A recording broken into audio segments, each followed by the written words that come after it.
Y con el candidato presidencial Sebastián Sichel, es de su época esta canción, ¿no? Sí, me dio como nostalgia, pero más como uno envejece, ¿eh? Porque pasó harto tiempo desde que murió Prince, pensé que era ayer y viendo desde que murió Prince pasó tiempo y desde esta canción pasaron como 30 años. Así que... Un poquito antes que yo, pero es de mi época. No, sí, es más antigua que yo. Es más antigua que yo. No le ponga, no me envejezca tanto, pero he envejecido porque ha pasado el tiempo. No se ponga revista, no es tan viejo usted. Ya, oiga.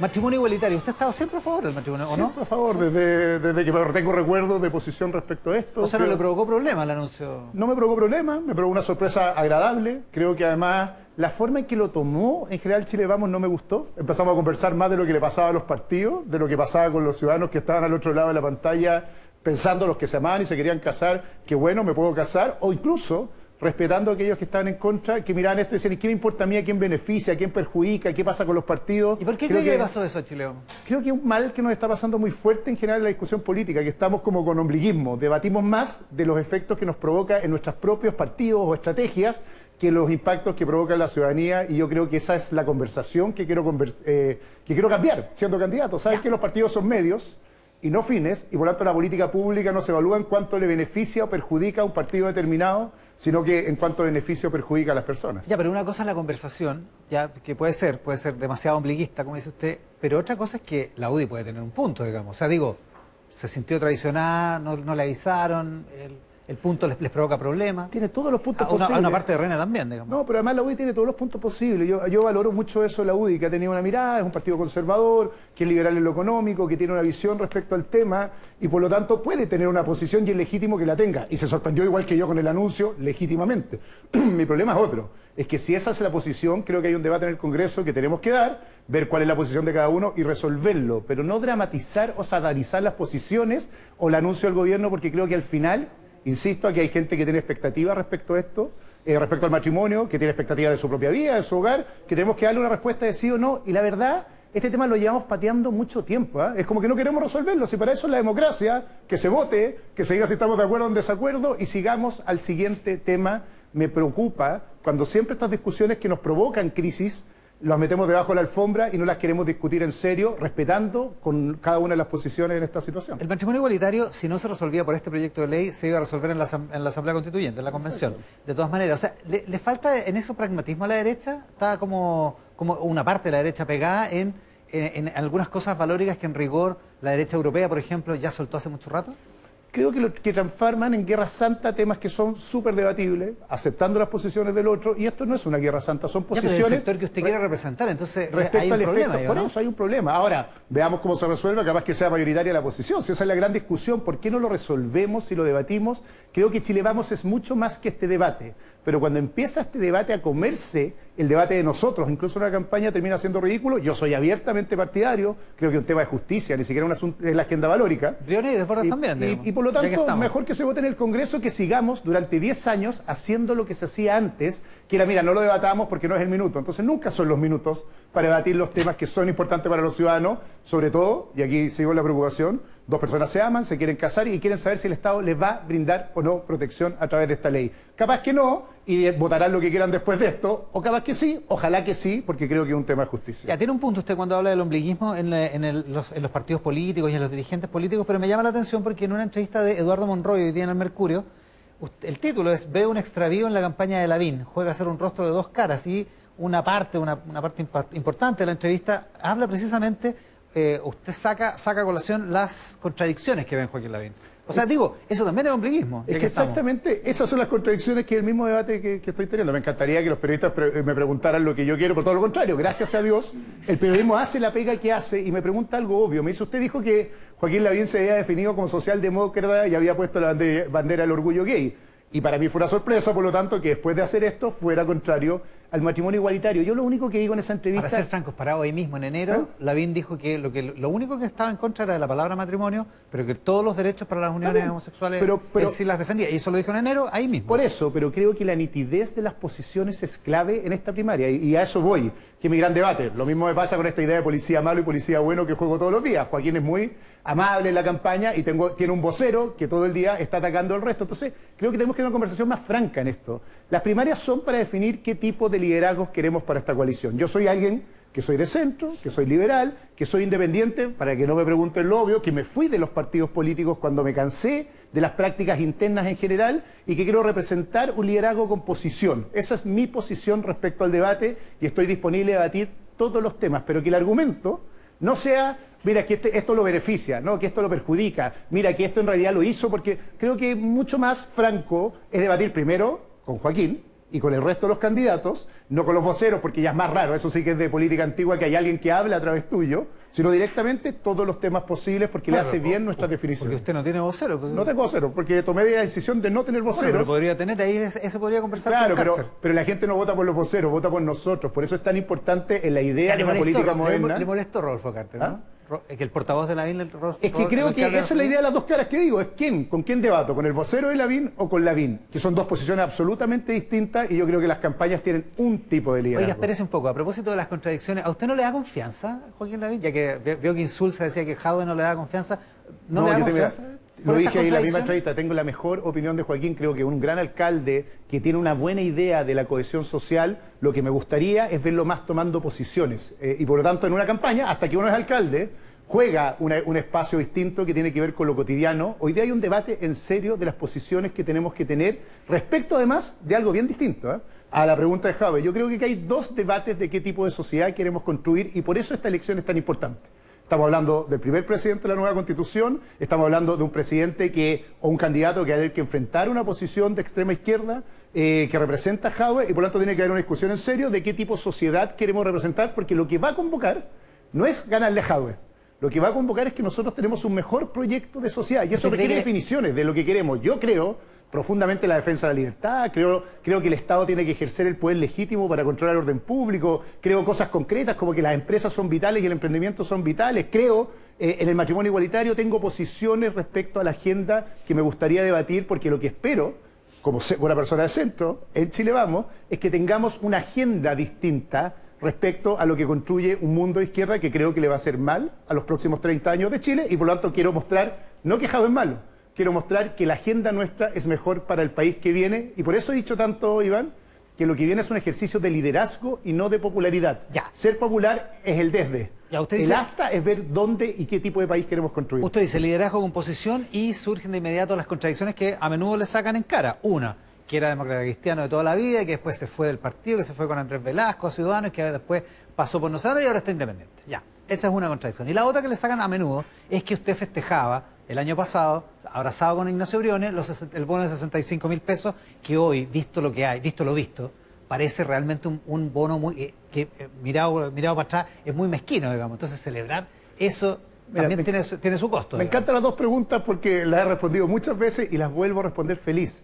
Me fui de los partidos porque la DC dejó de ser un partido de centro en Chile. De hecho, no se define a sí misma como... ¿No se fue porque Orrego no lo apoyó? No, la verdad me fui mucho después. Además, me fui mucho después. Así que me fui cuando ya había empezado el gobierno de la presidenta Bachelet, cuando se inició la reforma de los colegios particulares subvencionados. ¿Y sabes qué pasó? Me pasaron al Tribunal Supremo por haberme opuesto a la reforma y yo tomé la decisión que tomo siempre, que prefiero defender mis ideas que mi partido, y renuncié. Y así fue. Una denuncia al Tribunal Supremo y dije, no voy a esperar que resuelvan esto, y renuncié porque me parecía ridículo que por defender lo que yo creía, porque le hacía un mal al partido, tenía que quedarme en el partido. Y de ahí he seguido siempre tratando de construir un proyecto de centro en Chile.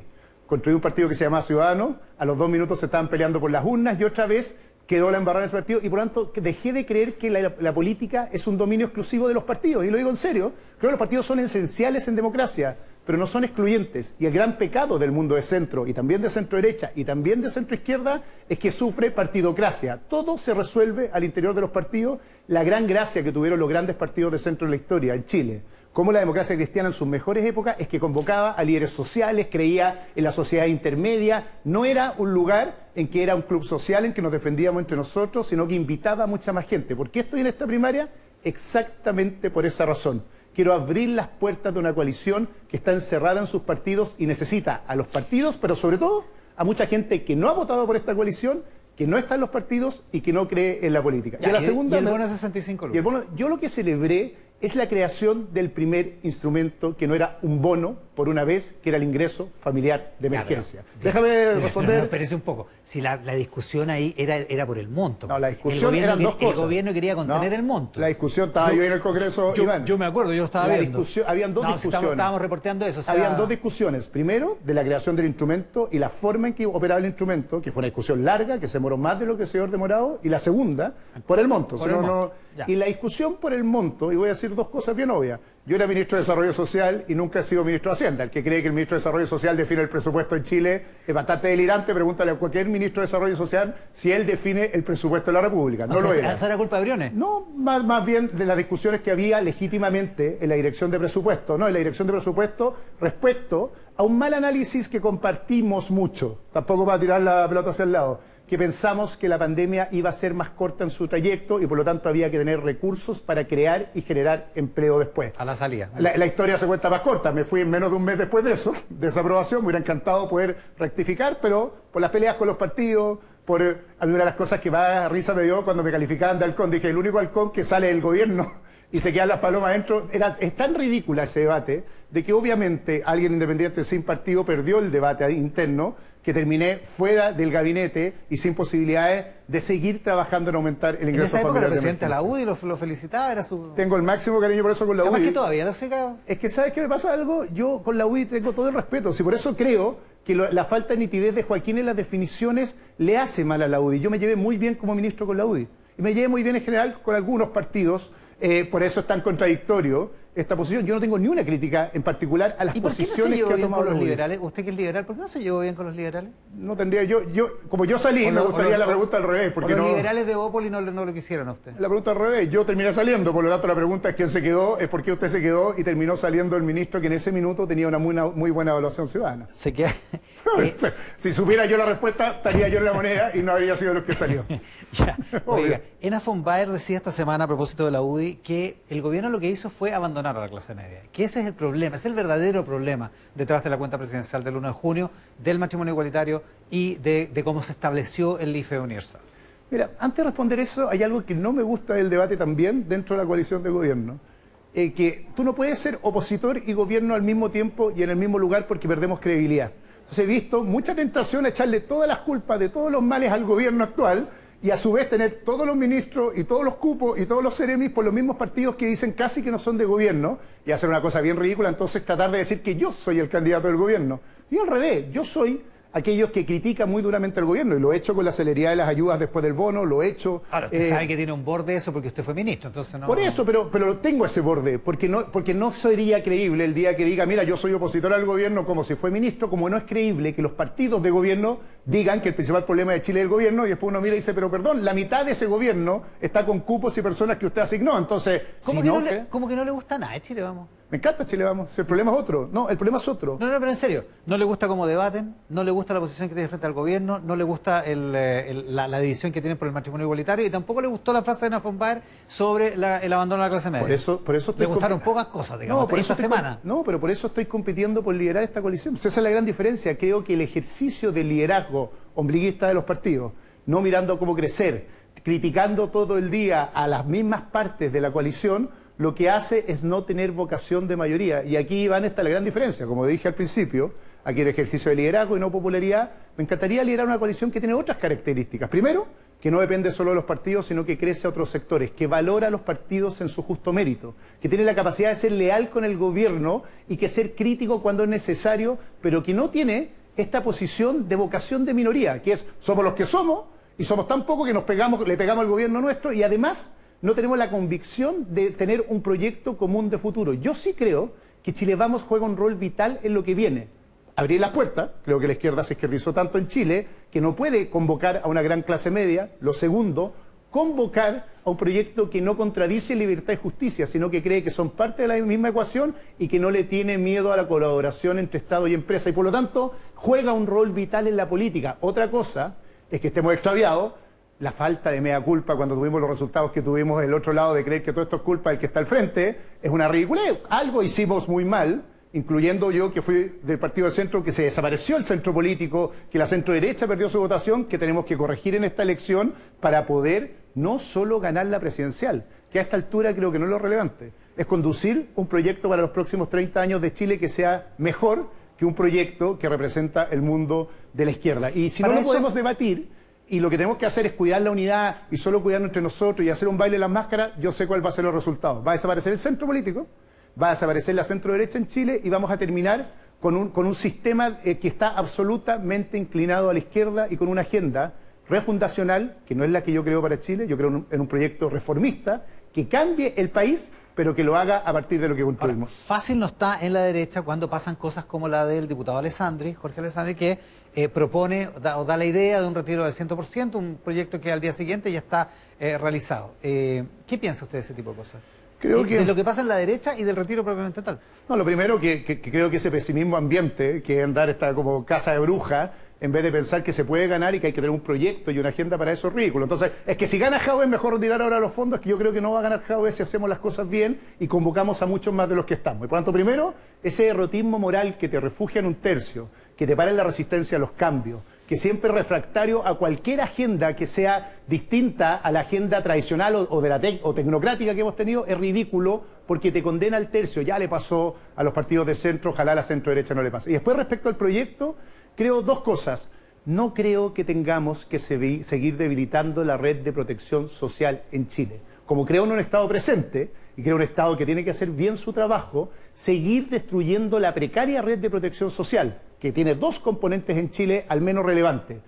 La pensión y el seguro de cesantía es un error estratégico para la clase media en el mediano plazo. Entonces, el debate político de si Jadwe va a expropiar o no expropiar, me gusta que lo hayan emplazado, y bien lo que hizo Alessandri para que respondiera a esto, no puede superar la preocupación moral por las personas. Tenemos una situación trágica con las pensiones que es más trágica después de los retiros. Ahora, me gustaría, en esto una centro derecha y un centro y políticos en general, que más que hablar de quién gana el gallito, le estemos diciendo cómo mejorar las pensiones. Llevamos 6 años discutiendo lo único relevante de esto, cómo las personas tienen pensiones dignas en el futuro. No hemos avanzado un paso por no ponernos de acuerdo y estamos peleando por quién propone más retiros del fondo de pensiones. Lo mismo pasa con el seguro de cesantía. Tenemos un seguro de cesantía que se usa mal, que decae, que al tercer mes permite poco retiro cuando no tienes pega, y estamos discutiendo cómo desvestir el seguro de cesantía en vez de cómo mejorarlo. Oiga, eso es lo que he tratado de proponer en toda la agenda de la campaña, propuestas que avancen en reformas y no resistencia o estrategia política. Jadwe en su documento de bases programáticas y también en distintas entrevistas ha aclarado que no está por expropiar los fondos de pensiones, sino que lo que dice es que de ahí en adelante, de su presidencia en adelante, el sistema tiene que cambiar, pero que las cuentas individuales se van a respetar, digamos. ¿Usted no le cree a Jadwe? Yo creo, no tengo idea, lo digo en serio, porque he visto que Daniel sí que cambia de posiciones muchas veces respecto a temas. Lo que quiero decir es al revés, yo creo en un sistema que se basa en contribución del Estado vía impuestos con una pensión básica universal, y además que el ahorro individual tiene que irse íntegramente a cuentas individuales. Por lo tanto, lo que propusimos, y hay una propuesta ahí en Sumemos por Sichel que quieran ver, es pensión básica universal, que es un piso igualitario para todos, y desde ahí ahorro individual en cuentas individuales, con mucha competencia, terminando con solo las AFPs que hoy día existen, sino generando competencia, organizaciones sin fines de lucro, a la australiana, en que cualquiera puede organizarse cumpliendo las normas de la ley para administrar fondos de pensiones, incluyendo el Estado, para que los chilenos elijamos, pero le tengo miedo a que sea el Estado quien administre los fondos. Unas cosas que más me impactó de volver al Estado después de 10 años, Iván, es la pérdida de calidad del Estado, la burocracia que nos ahoga todos los días, cómo todo es más lento. Déjame desconfiar, por lo menos creer que un buen administrador estatal único sea mejor que la decisión competitiva entre los chilenos de dónde dejamos nuestros fondos y cómo se administran. Y ese es el pecado principal de la política actual, que no piensa detrás del mesón.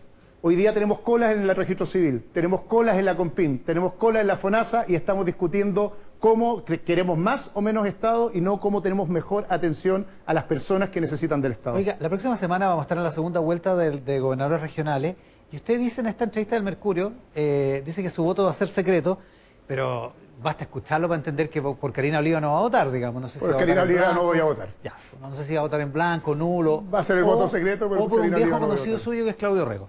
Que dicen que no se hablan desde el 2012, ¿verdad? No, nos hemos encontrado hasta en matinales. ¿No? Esos son los mitos, entre la mitología de la política. Así, cuando nos vemos en los matinales, lo que pasa es que viene en debates públicos, lo voy a saludar. Para que no haya un momento incómodo. No, hemos hablado y no tenemos ningún problema. Y creo, voy a decirlo abiertamente, y creo que es un gran líder para Chile. Solo creo que está equivocado en una tesis. ¿En qué? Cuando dijo, esto es una gran derrota de la derecha, en vez de hablar de las personas, analizó su propio resultado otra vez en torno al eje izquierda-derecha y no en torno a cómo conectó con las personas y representó mejor a esas personas. Y yo creo que esa es la conversación que debería tener ahora para ganar la primaria. Que le faltó el asesor comunicacional que tenía antes, pues que era usted. ¿Quién sabe? Oiga, no, era más piricho que yo, pero está bien. Era más Jorge Navarrete que yo. En la primaria. Oiga, ya, pero espérese. ¿Por qué no lo apoya derechamente? ¿Por qué la derecha no apoya a Claudio Rego derechamente? Una cosa que me enseñaron desde chico mi abuelo es que uno apoya a alguien cuando pide apoyo. Lo que ha dicho Claudio abiertamente es que no le interesa el apoyo de este sector. Yo responsablemente, por lo tanto, no quiero invadir su propia decisión. Y por eso mi voto es secreto. Si tenemos una conversación y podríamos conversar cuál es su proyecto y todo, sería analizable, pero hoy día no hay una posición personal respecto a los apoyos de él. ¿Y usted como Pablo Longueira en una carta en el Mercurio hoy día piensa que aquí está en juego una cosa tipo naranjazo del 64? Hay harto del trauma de esa generación de la vieja política con el orden público, con el análisis de las elecciones. O sea, el país está corrido a la izquierda y la derecha terminó abandonando a su candidato presidencial, que era Jorge Dura. Sí, pero primero, creer que la política solo eje izquierda y derecha con una sociedad sobreideologizada como teníamos en los 60 no tiene nada que ver con la sociedad actual.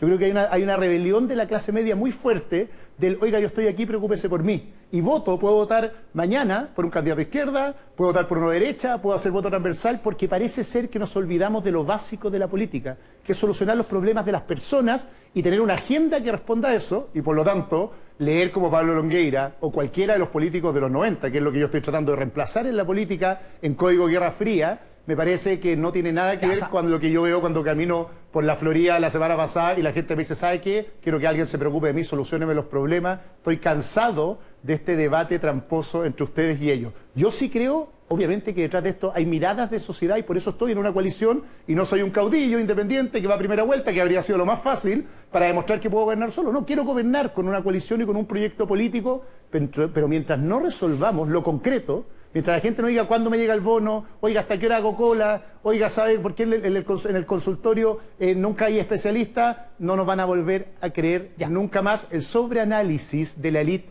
de la situación del país hace que nos olvidemos de la situación del país para vivir atrapados en el análisis y en esta farandulización de la política, que vale más lo que opinamos nosotros como en la que lo que opinan las metaconversación. personas. Oiga, ya, a propósito de una cosa que hay que solucionar, está el tema de la pandemia. Usted ha sido crítico del toque de queda, ha sido crítico de algunas restricciones que se están ejecutando, pero en la práctica, hoy, hace un par de minutos, 7.768 nuevos casos, 121 personas fallecidas.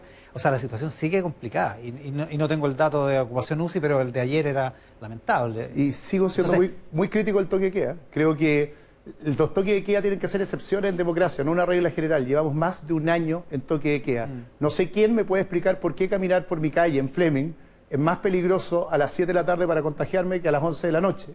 No sé por qué en Isla de Pascua, que está en fase 4, la gente que tiene restaurantes tiene que cerrar a las 9:30 de la noche porque alguien en Santiago se le ocurrió que tendría que cerrar, o porque alguien en Chépica, o donde estuve la semana pasada en Salamanca, que vive en la zona rural, tiene que estar acostado porque el papá Estado le dice que tiene que acostarse a las 10, aunque no vea a nadie en la calle. Yo estoy de acuerdo con la estrategia de los aforos, con las fases. Lo que quiero decir es que el toque de queda tiene que estar alineado con las fases de evolución de la pandemia. No es lógico que 15 comunas que están en fase 4 lo mandemos a acostar a las 10 de la noche porque el Estado lo dice. En eso consiste defender la libertad. Creer básicamente que las medidas que restringen mi libertad tienen que tener una buena explicación del Estado, sino rápidamente nos acostumbramos a que el Estado decide sobre mi vida, y yo prefiero mucho más una sociedad en que el Estado está al servicio de las personas y no al revés. Creo que esta pandemia también tiene que dejarnos una buena lección, que toda medida de restricción de la autoridad tiene que pensar primero en nuestra libertad y segundo, que la garantía del orden y la seguridad es un deber del Estado democrático. Lo digo además en la otra dimensión, lo que pasa en la Araucanía, lo que pasa en general en territorios tomados por los narcos, y por lo tanto hay que también ejercer el poder del Estado cuando hay una misión para ejercerlo y abstenerse cuando no hay una buena razón para hacerlo. Y creo que no lo estamos haciendo bien. La razón sanitaria no es suficiente porque si prolifera, si saca el toque de queda, se da la señal y proliferan las fiestas. Usted sabe que en las fiestas no se contagia la gente. Si el aforo sigue igual, si la fase 2 dice que el aforo es 5, no es que pueda haber 10 personas adentro de la casa. Lo que quiero es que entendamos algo que no entendemos en la élite. En Puente Alto la gente viaja 2 horas para llegar a su trabajo en la comuna de Las Condes. Llega a su casa después del trabajo a las 8:30 de la noche. No quiero que en su casa haya más gente que lo que dice la fase. Lo que quiero es que pueda salir a caminar en su barrio cuando en su casa vive hacinado en una casa de 50 metros cuadrados con 6 personas viviendo adentro. A eso me refiero, que esta es una demanda de libertad y justicia, no con las fiestas de los cabros ABC1, sino también con lo que pasa cotidianamente en una ciudad que es injusta y que el toque de queda la hace mucho más injusta, porque quienes más sufren el toque de queda son exactamente aquellos que más hacinados viven, más encerrados viven. Insisto lo de la fase, Iván, no hay una buena explicación para que me digas por qué en un carrito de completos en la Florida es más peligroso comer a las 5 de la tarde, que a las 11 de la noche. No hay ninguna buena razón, estás matando el carrito de completo, porque le dice a las 2 de la tarde pueden venir todos y a las 10 de la noche nadie, como si fuera más peligrosa una hora que otra para el virus. Tenemos que terminar la pandemia, eso depende mucho también de las responsabilidades individuales. Eso que me dice el Estado no me prohíbe, bueno, si usted se puede administrar, pero también el Estado tiene que ser racional cuando nos limita la libertad. Sebastián Sichel, candidato presidencial independiente en la primaria de Chile Vamos. Muchísimas gracias por la gentileza. Muchas gracias, Iván. Y a propósito, columnistas para que hablemos de actualidad, de política, esta mañana María José Nodón, Lucía Damer, Quique Mujica, Jorge Pirincho Navarrete. Muchas gracias por estar con nosotros hoy día.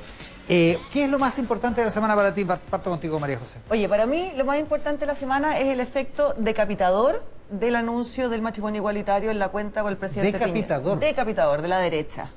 Y creo que hay dos elementos súper importantes. ¿Cuál cabeza sería la que cayó en ese caso? Es que yo creo que van a caer varias, pero Okay. está.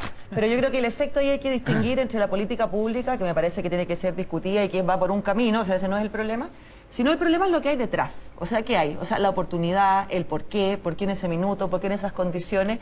Y yo creo que analizar eso puede dar claves importantes respecto de lo que ocurre en la agenda política hacia adelante. Quique Mujica, para ti lo más importante. Mira, yo lo más importante me voy a salir porque obviamente vamos a conversar de todo lo que pasó en la semana a raíz de una columna de Iván Poduje ayer que se llama La inmobiliaria fiscal.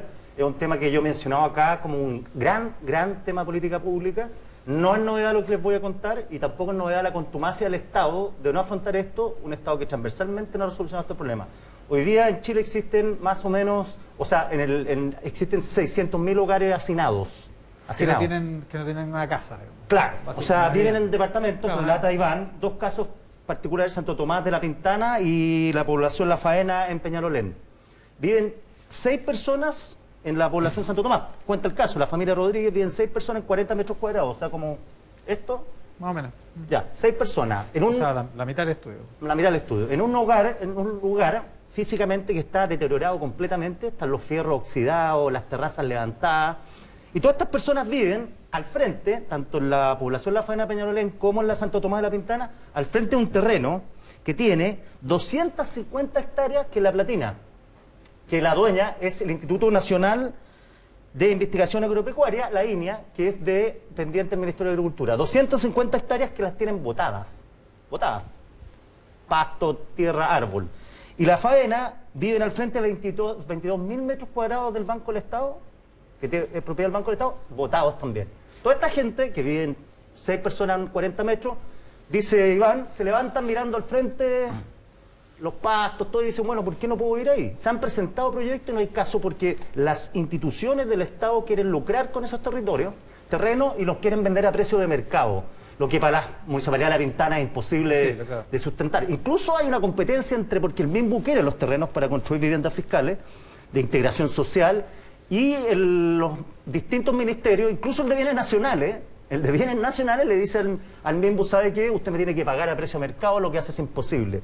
Entonces yo coincido con Iván, acá hay un problema grave de los mismos autores de No lo vimos venir, ¿eh?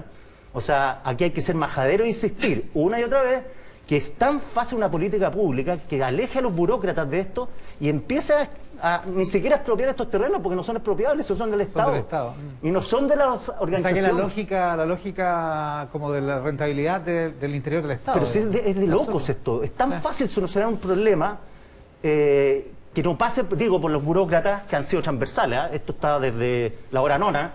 Y ya ponerse las pilas y decirles, ¿sabes que estos terrenos son míos? Tráigamelos para acá, empecemos a construir viviendas sociales para botar todos esos bloques que están podridos, donde la gente vive hacinada, no hay sensor, no hay basurero. Y construir ahí un barrio nuevo. Digamos. La gente se le llueve, conflictos familiares, se le llueve la tina, pues está todo destruido. Entonces, la verdad que, pucha, no es tan difícil, pues. ¿Ah? La columna de Iván Poduje es en la tercera de ayer. Sí, de ayer. Lucía, lo más importante para ti. Sí, yo creo que la más importante, la agitada semana para mí que tienen algunos países latinoamericanos, especialmente Perú y México. Perú y México hoy día están en elecciones. México con una de las renovaciones más grandes en términos de los 500 diputados, muchos gobernadores, un espacio lleno de violencia. que te demuestra la preocupación de cuando la política se junta con el narcotráfico y con el crimen organizado, lo que puede generar. Y creo que ahí hay una cosa para mirar, después de lo que vimos que pasó acá en San Ramón también.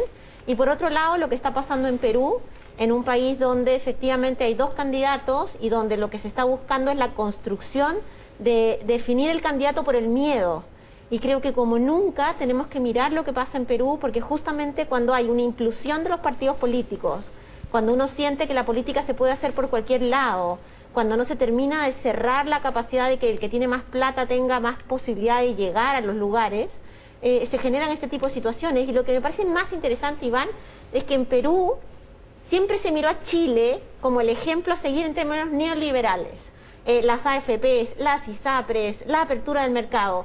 Y hoy día creo que Chile va a ser un ejemplo también para Perú en el término de lo que va a ser la constituyente, de la posibilidad de generar un espacio de conversación, especialmente la presencia de los pueblos originarios y el tema de la mujer, que son dos temas que han quedado bastante rezagados en la Constitución, en el debate actual.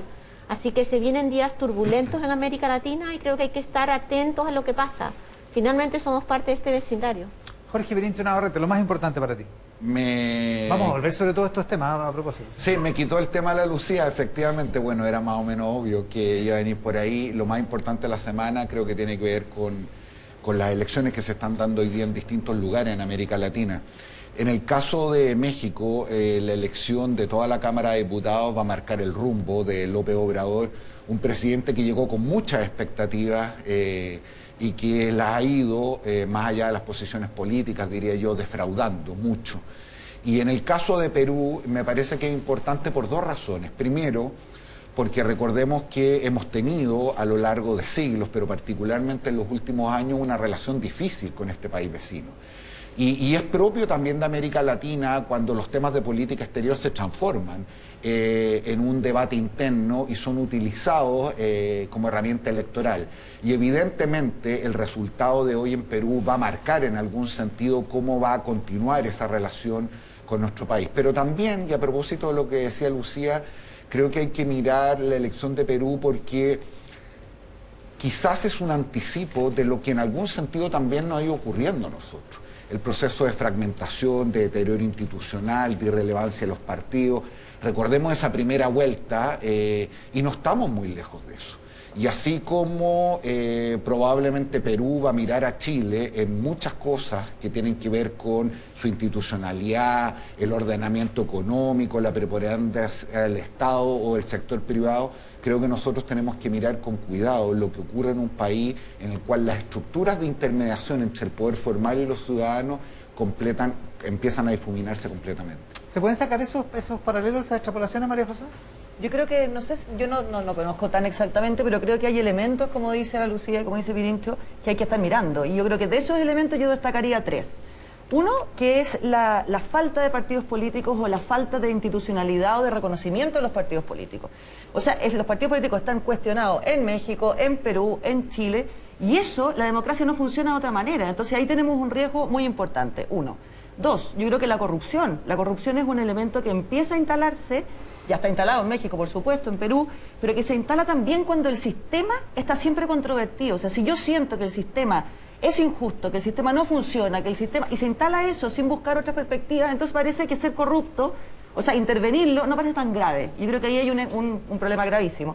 Y el otro es que yo creo que también se instala en Perú, como dice la Lucía, el concepto del mal menor. O sea, lo que votar hoy día por Fujimori es votar, o sea, por Keiko, no sé, todo es votar por el mal menor.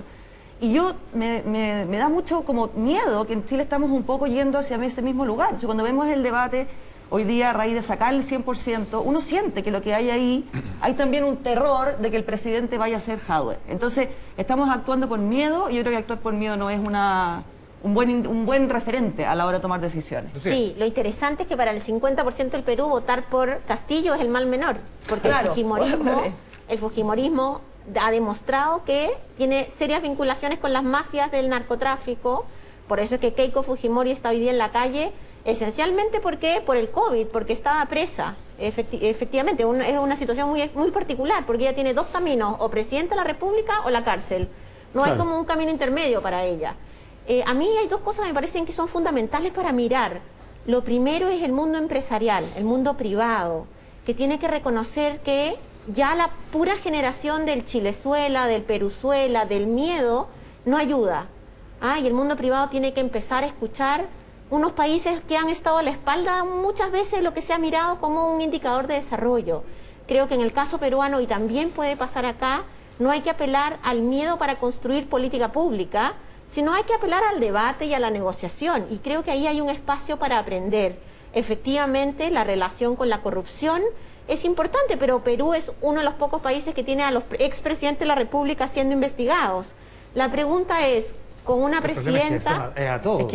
A todos, claro. Entonces la pregunta es, ahora el Perú entra en un proceso donde eso va a desaparecer, porque a los fiscales que están investigando esto ya se los empezó a dejar de lado, pensando que tal vez iba a ganar nuevamente Keiko Fujimori, o qué va a pasar. A mí una de las cosas que me parecen más tristes es que los dos candidatos, el de izquierda y el de derecha, uno de ellos siendo mujer, tiene una perspectiva de género paupérrima. En un país donde la mayor cantidad de gente que está presa por violación.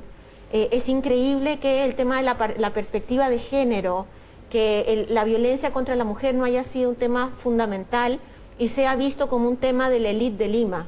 Creo que ese es un desafío pendiente que por supuesto también nos tenemos que hacer a cargo acá, pero acá se ha avanzado mucho más. Hay votación de los peruanos residentes acá, no como el 11 de abril que se suspendió. ¿Tú me dijiste cuántos?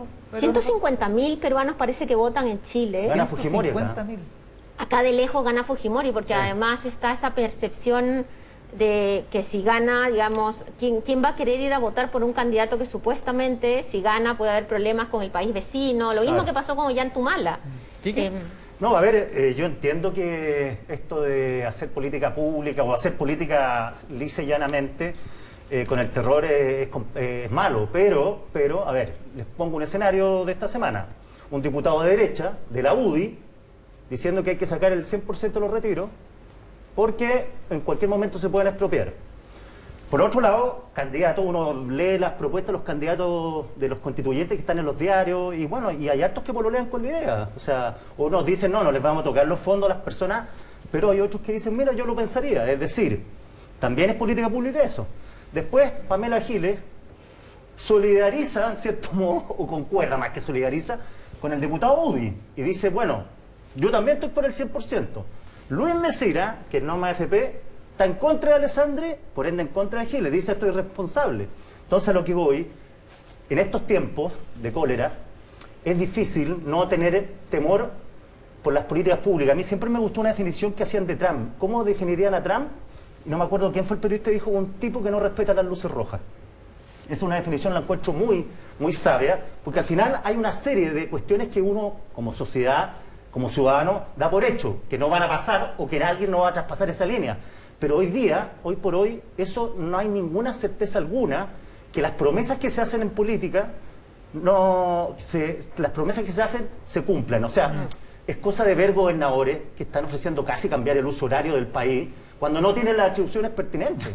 O sea, en el fondo es de locos. O sea, hay gente que está ofreciendo cosas que no van a poder hacerlas. Entonces, claro, es una época de incertidumbre y la incertidumbre muchas veces termina en miedo y hay que tener a la ciudadanía que ya no cree en nada. Sí, fue enredado y a veces de bien bajo nivel el debate esta semana, Pirincho, ¿no? Sí, la verdad es que yo no tengo mucho que agregar en este tema. A diferencia de Lucía, soy menos experto en política internacional y particularmente en el Perú, pero tiendo a coincidir con lo que han dicho mis compañeros. María José. Oye, está muy recatado hoy día, Pirincho, pero yo quisiera decir otra cosa, mira. Qué raro en él. Sí, muy raro en él, pero yo creo que yo quisiera tomar el tema del miedo, que a mí es una cosa que me parece muy interesante. Pero el problema es que aquí los fondos de las sociedades van como, digamos, instalando estas situaciones poco a poco, no es en un minuto. Entonces el miedo hoy día también es parte de la sensación de que no hay institucionalidad, de que no se cumplen las reglas, de que todo puede pasar. Entonces yo por un lado, claro, el miedo es malo tenerlo, pero también es importante saber que está instalado ahí por una razón y que eso no puede ser el eje. Ahora, el meme de Chile Vamos no existe, digamos. Claro, exactamente. Y entonces el punto está cómo lo hacemos. Entonces yo siempre lo mismo, esto también es un poco en el mundo, si uno quiere, en el mundo de los sueños, pero la responsabilidad, o sea, el debate responsable, el debate con contenido. Porque nosotros aquí, ¿cuál es el problema? Nos estamos enfrentando a cosas muy radicales en un año lleno de elecciones, que por lo tanto tiene tentaciones colaterales muy importantes, y con una serie de políticos que en el fondo están viviendo hacia la galería. Oye, pero eso da miedo. A A mí mí un eso caso es lo que me da concreto miedo. del cambio de tiempo. ¿Te acuerdas en los 90 cuando Frafra se le ocurrió decir que terminaba con la UF En 5 minutos. en 5 minutos? Todos nos reímos. Claro, Ahora un gallo hoy día dice lo termina con la UF en aplaudirían, 5 minutos y dice, exacto. Ya, pero... capaz que... Yo termino en 3. Claro, no, y capaz que lo haga. Claro, a mí me Pero da ahí miedo eso. Lo que, eso dice- me da miedo. lo que a mí me... A ver, con el candidato Jadwe especialmente, sobre el cual se genera toda esta mitología de que ya nos vamos a vivir a Cuba.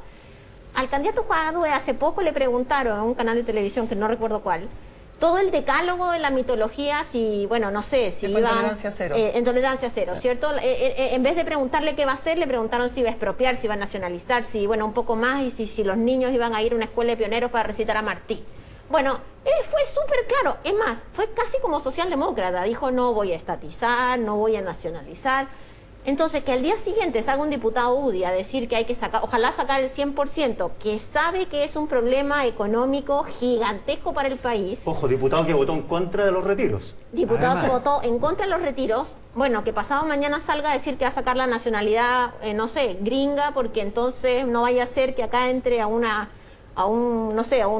prisión política, demuestra una enorme falta de responsabilidad. Aquellos que tenemos espacio público, que tenemos posibilidad de tener agencia en la tele, en la política, no podemos despacharnos con la primera idea peregrina que se nos venga por la cabeza, porque tiene impacto en la gente y la gente va a empezar a decir, y verdaderamente algunos creen estos miedos y estos miedos van generando peleas en las familias, peleas entre los vecinos. Ya, pero solo para ser riguroso, Sí. efectivamente Daniel Jadwe mostró simpatía por el proyecto que presentaron varios senadores, incluyendo la senadora Sí. Proboste, que tendía a establecer un sistema de cuentas nacionales respecto de los fondos, Claro. pero que pasaba a la administración de todos los Y, fondos del y Estado. los pololeos con Cuba y Venezuela no son Es que inventos nuestros. eso es, pues, Ah, Y exactamente. Jadwe, también hay que decirlo, ha dicho, y está en su base programática, no está contemplada la expropiación de los fondos de No, ninguna no. manera. No está contemplada la expropiación, pero está contemplado una alternativa al sistema de pensiones. Digo, yo no estoy acá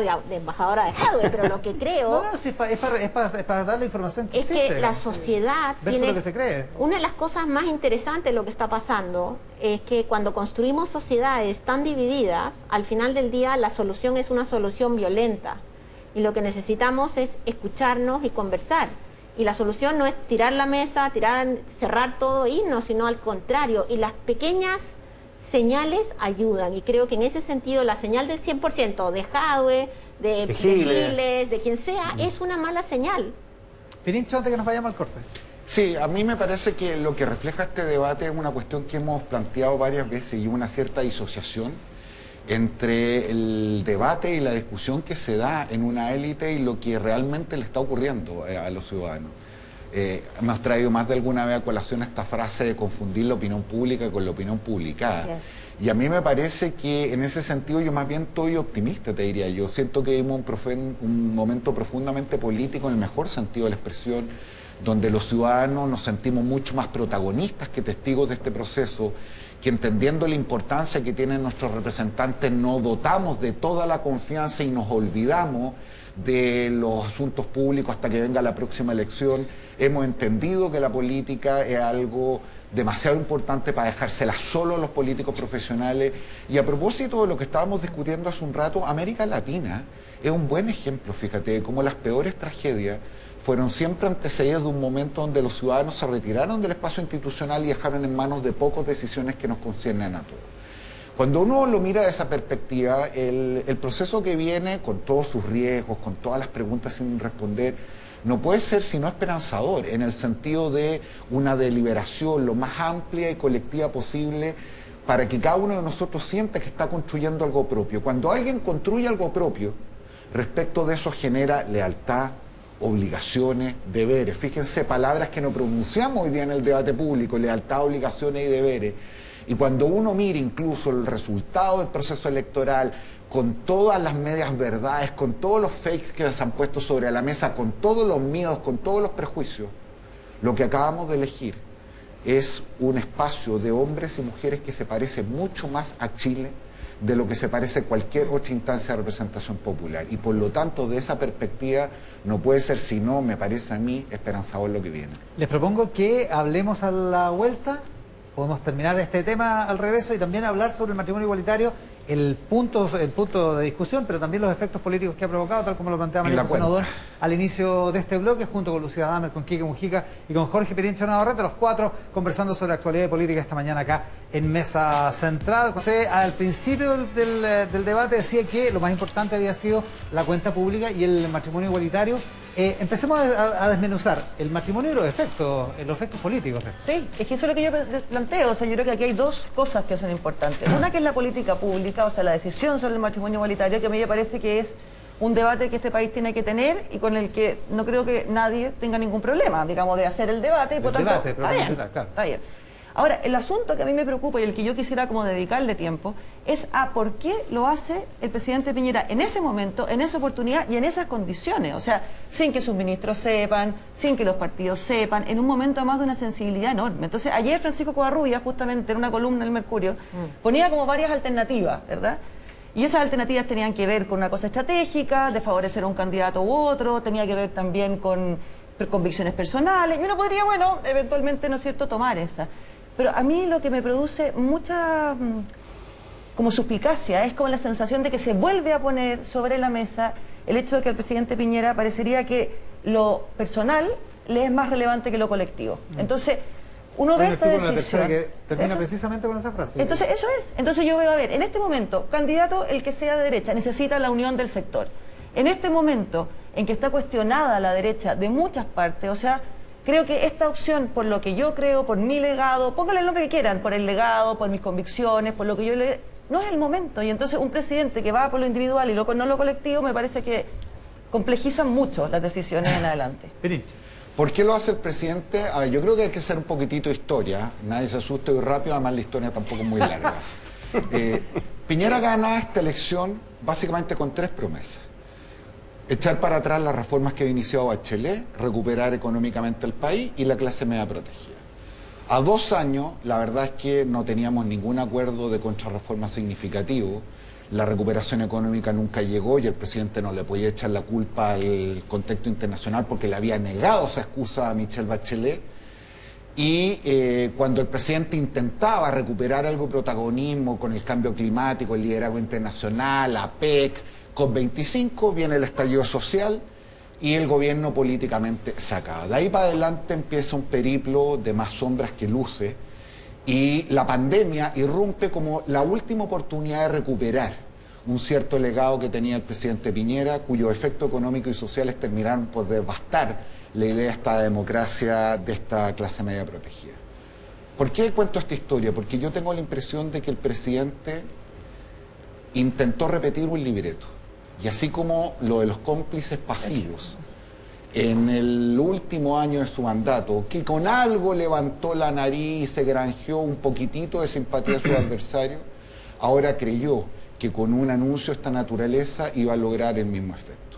Más allá de todas las alternativas que ha puesto María José sobre la mesa, a mí no me cabe la menor duda que esto describe muy bien al presidente de la República, en una cierta patología, en una cierta megalomanía, en una escasa conciencia de que él era parte de un proyecto político y termina, al igual que la vez pasada, destruyendo todavía más a un sector que ya completamente lo abandonó respecto de la tarea de gobernar y especialmente respecto a los procesos electorales que vienen por delante. Ahora, la vez pasada sí tenía un efecto político claro, lo de los cómplices pasivos. Ahora, Quique. Sí, yo estaba revisitando mis apuntes del martes primero, ¿Ya?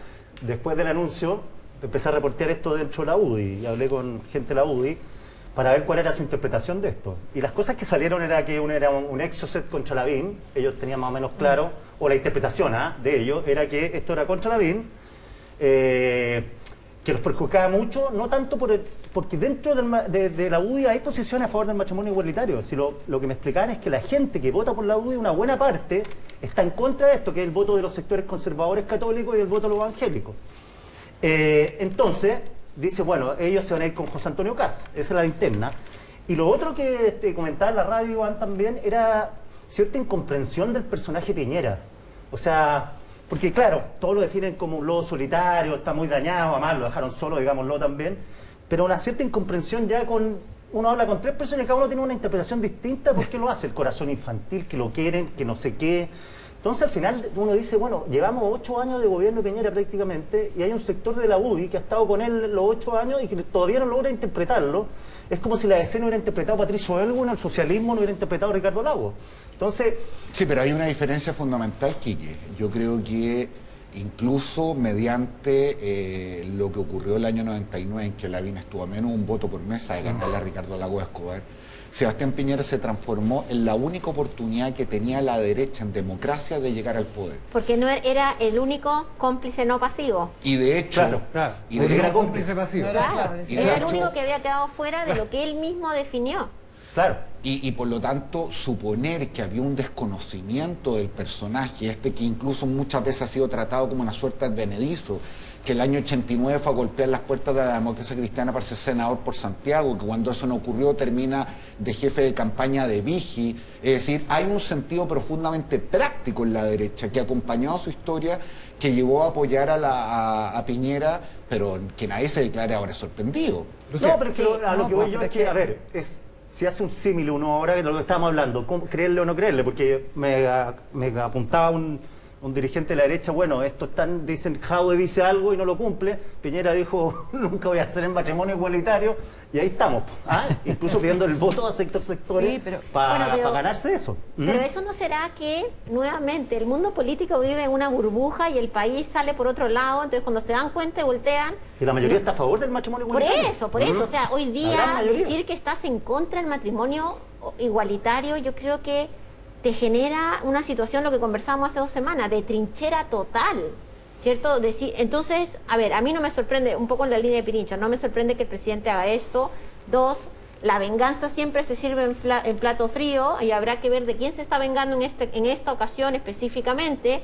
3, a mí me llamó la atención esto de que la Rulé se enteró por la tele, ¿no? Porque hasta hace muy poco tiempo se decía que básicamente Cristian Larroulet era el hombre en la moneda que decidía todo. No sería la primera vez en la moneda que pasa. No sería la primera vez, pero ya el presidente empieza a mostrar también lo que es la soledad en los Así últimos es. meses en el gobierno. O sea, efectivamente ya la gente, cuando uno va y ve a la gente que está en la moneda, muchos están yendo, los equipos se están achicando, está quedando el equipo más pequeño, que no sé si el más profesional, pero es el equipo más pequeño que tiende a decirle a los presidentes que está todo bien, porque si no, también el presidente... Ánimo que ánimo vamos a salir, llegar. vamos a llegar a marzo.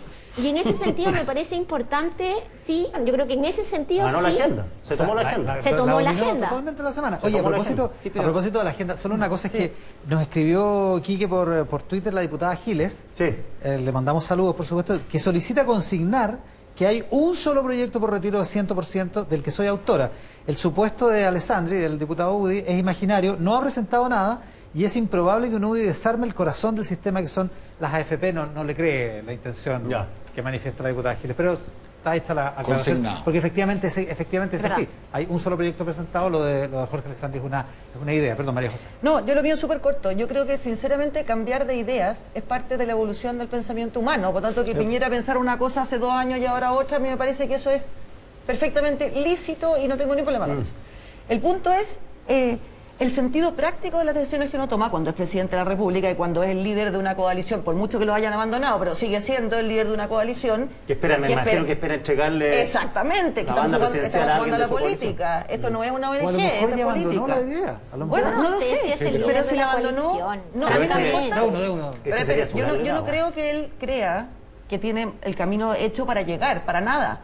Pero el punto es no torpedeo porque una cosa es que la derecha no gane, y eso yo creo que es posible, pero sí tiene que tener una representación importante en el Parlamento para poder hacer juego democrático. Entonces, si tú torpedeas ese elemento a partir de una política pública que estamos todos de acuerdo, que corresponde, que hay que discutirla, ese no es el problema. Pero el asunto es qué hay detrás. O sea, era imposible para mí no prever cuál era el efecto. No, y entonces, imposible. ¿para qué? No, Es claro. que la propia manera como lo plantea María José, a mí me parece la respuesta a la pregunta. ¿Qué duda cabe?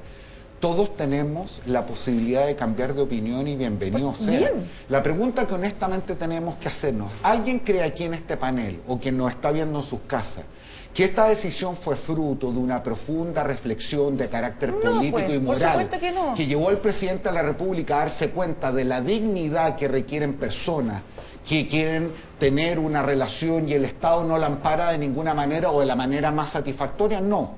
La verdad es que el presidente tomó una decisión para salvarse solo, creyendo que de esta manera iba a recuperar en algo la popularidad extraviada, repitiendo el error que ha cometido sistemáticamente. Y de paso, se carga a su sector, lo pone en una situación extraordinariamente compleja de cara a un proceso electoral, y eso retrata muy bien a Sebastián Piñera. Sí, ahora yo la única duda que tengo es cuán decisivo es este tipo de temas en el voto de una persona de derecha, sobre todo en una elección que suponemos va a estar polarizada. O sea, me imagino que si llega Jadwe y Lavín a la papeleta, alguien de derecha decir, no, Lavín está en contra del matrimonio igualitario, no voto por él. O sea, lo veo muy difícil, y esto no es exento del análisis que uno puede tener de lo que hizo Piñera, no. Estoy diciendo, y lo digo a modo de pregunta, ¿no? O sea, ¿es algo decisivo para el voto? ¿Es algo para que alguien de derecha en un ambiente polarizado... No, tenía un punto, yo te lo reconozco Sí. totalmente. La pregunta es si, para el 18 de julio, que es la primaria de Chile Vamos, levanta 600 o 650 mil votantes de derecha que se abstuvieron en mediados de mayo, no se levantaron a votar, que los necesita para que haya una primaria más o menos digna. Si la diputada Núñez, la que dice hoy día en una entrevista que si les va mal en la primaria de Chile Vamos, o sea, tienen poca votación, cierran la puerta por fuera. Sí, ¿no, pero Lucía? además yo creo que Lavín ya dijo que es socialdemócrata. Digo, si es socialdemócrata no puede estar en contra del matrimonio igualitario, sino sí puede. demostraría Sí puede.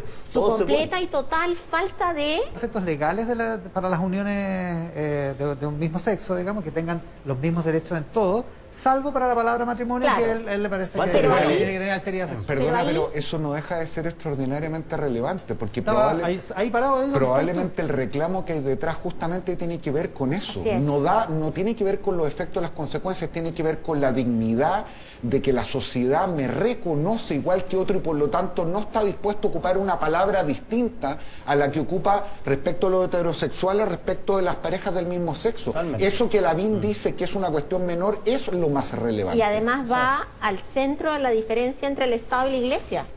Porque al final del día, esta discusión de que el matrimonio, en realidad, hay un problema en la mirada más religiosa sobre el tema del matrimonio. Y en el mundo moderno, el Estado y la Iglesia están separados. Y por ende, a mí, yo lo escuché, cuando él hacía esa como acepción. Pero en realidad es fundamental para el derecho de los demás, para la dignidad de todos. Ahí sí creo que el presidente le pone una piedra en el camino porque lo va a obligar, Claro, y a sin una duda definición sabía más que era precisa. para allá, lo va a obligar y todos los debates van a ir a decir si está a favor o no está a favor. Y ahí puede perder un poco el voto evangélico Ahora, principalmente. sí, pero digámoslo que Lavín estuvo, como decía Pirincho, a punto de ganarle a Lago, siendo Puigdey, UDI, con Pinochet vivo Pero, y yendo a Pinochet. en un mundo Ese que otro era país. completamente distinto, era Sí, otro país. sí, otro país, pero por eso te digo que... O sea, mira, yo creo que es María otro José Nava. país, por tanto las coordenadas son distintas. Yo vuelvo a insistir, todos tenemos el derecho a cambiar de opinión. Eso me parece estupendo. Hasta ahí, ni un problema.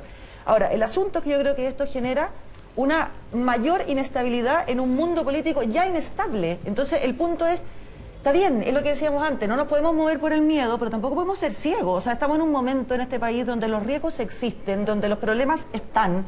Entonces, colaborar, me parece a mí, las buenas decisiones es colaborar a tratar de no hacer esto más inestable. Entonces, en el caso, si pensamos en el caso de Jadwe, que contesta, ¿no es cierto?, en tolerancia 0, 1, 2, 3, ya. Está bien, pero Jadwe al mismo tiempo es comunista, sabemos lo que piensa y ha jugado muchas veces a decir las cosas con ambigüedad. Entonces, estamos en un mundo de candidatos ambiguos, de situaciones ambiguas. Yo esperaría que el presidente de la República ayudara a, de alguna manera, acotar ese riesgo, no Quitar el ruido, a tirar ¿no? el río, exactamente, Claro. no abrir las compuertas del río de la inestabilidad.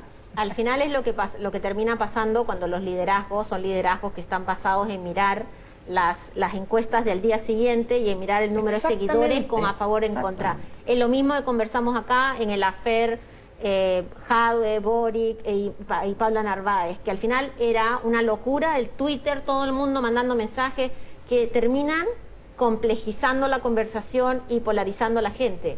Pero bueno, si el liderazgo está del presidente de la República, segunda vez presidente de la República, en tratar de buscar 4 o 5 puntos de apoyo en la cadena de la semana siguiente, realmente estamos pésimos. Ahora, hay que reconocerle al gobierno que cambió la agenda y terminamos Así es. hablando de eso, y además que consiguió sacar, para algunos de la derecha con ideas de la izquierda, el IFE universal con votación unánime en las dos cámaras, así que no es poco para una semana de gobierno. Otras veces hemos dicho que han sido semanas horribles, como lo hemos vivido para la moneda. María José Nodón, Lucía Damer, Kiki Mujica, Pirincho Navarrete, muchas gracias por compartir esta parte del domingo con nosotros. Gracias. La semana tuvo un hito muy noticioso porque juntó a un poco más de 100 de los constituyentes por primera vez en una gran reunión donde les mostraron los resultados. Tenemos que hablar de Chile, es finalmente un estudio pionero de participación ciudadana digital impulsado por la Universidad Católica y la Universidad de Chile. Un trabajo que entrega luces sobre las emociones y aspiraciones de los ciudadanos de este nuevo Chile y que hoy se va a centrar en mostrar las expectativas de cambios de nuestros compatriotas. Estamos acá en el estudio con Valentina Rosas, que es subdirectora de Tenemos que hablar de Chile. Valentina, muchísimas gracias por estar acá. Muchas gracias a usted y al equipo por el espacio. Y vamos a conversar, después de ver el reportaje de esta semana que resume este aspecto de Tenemos que hablar de Chile. Aquí está. Valentina, te invito a verlo.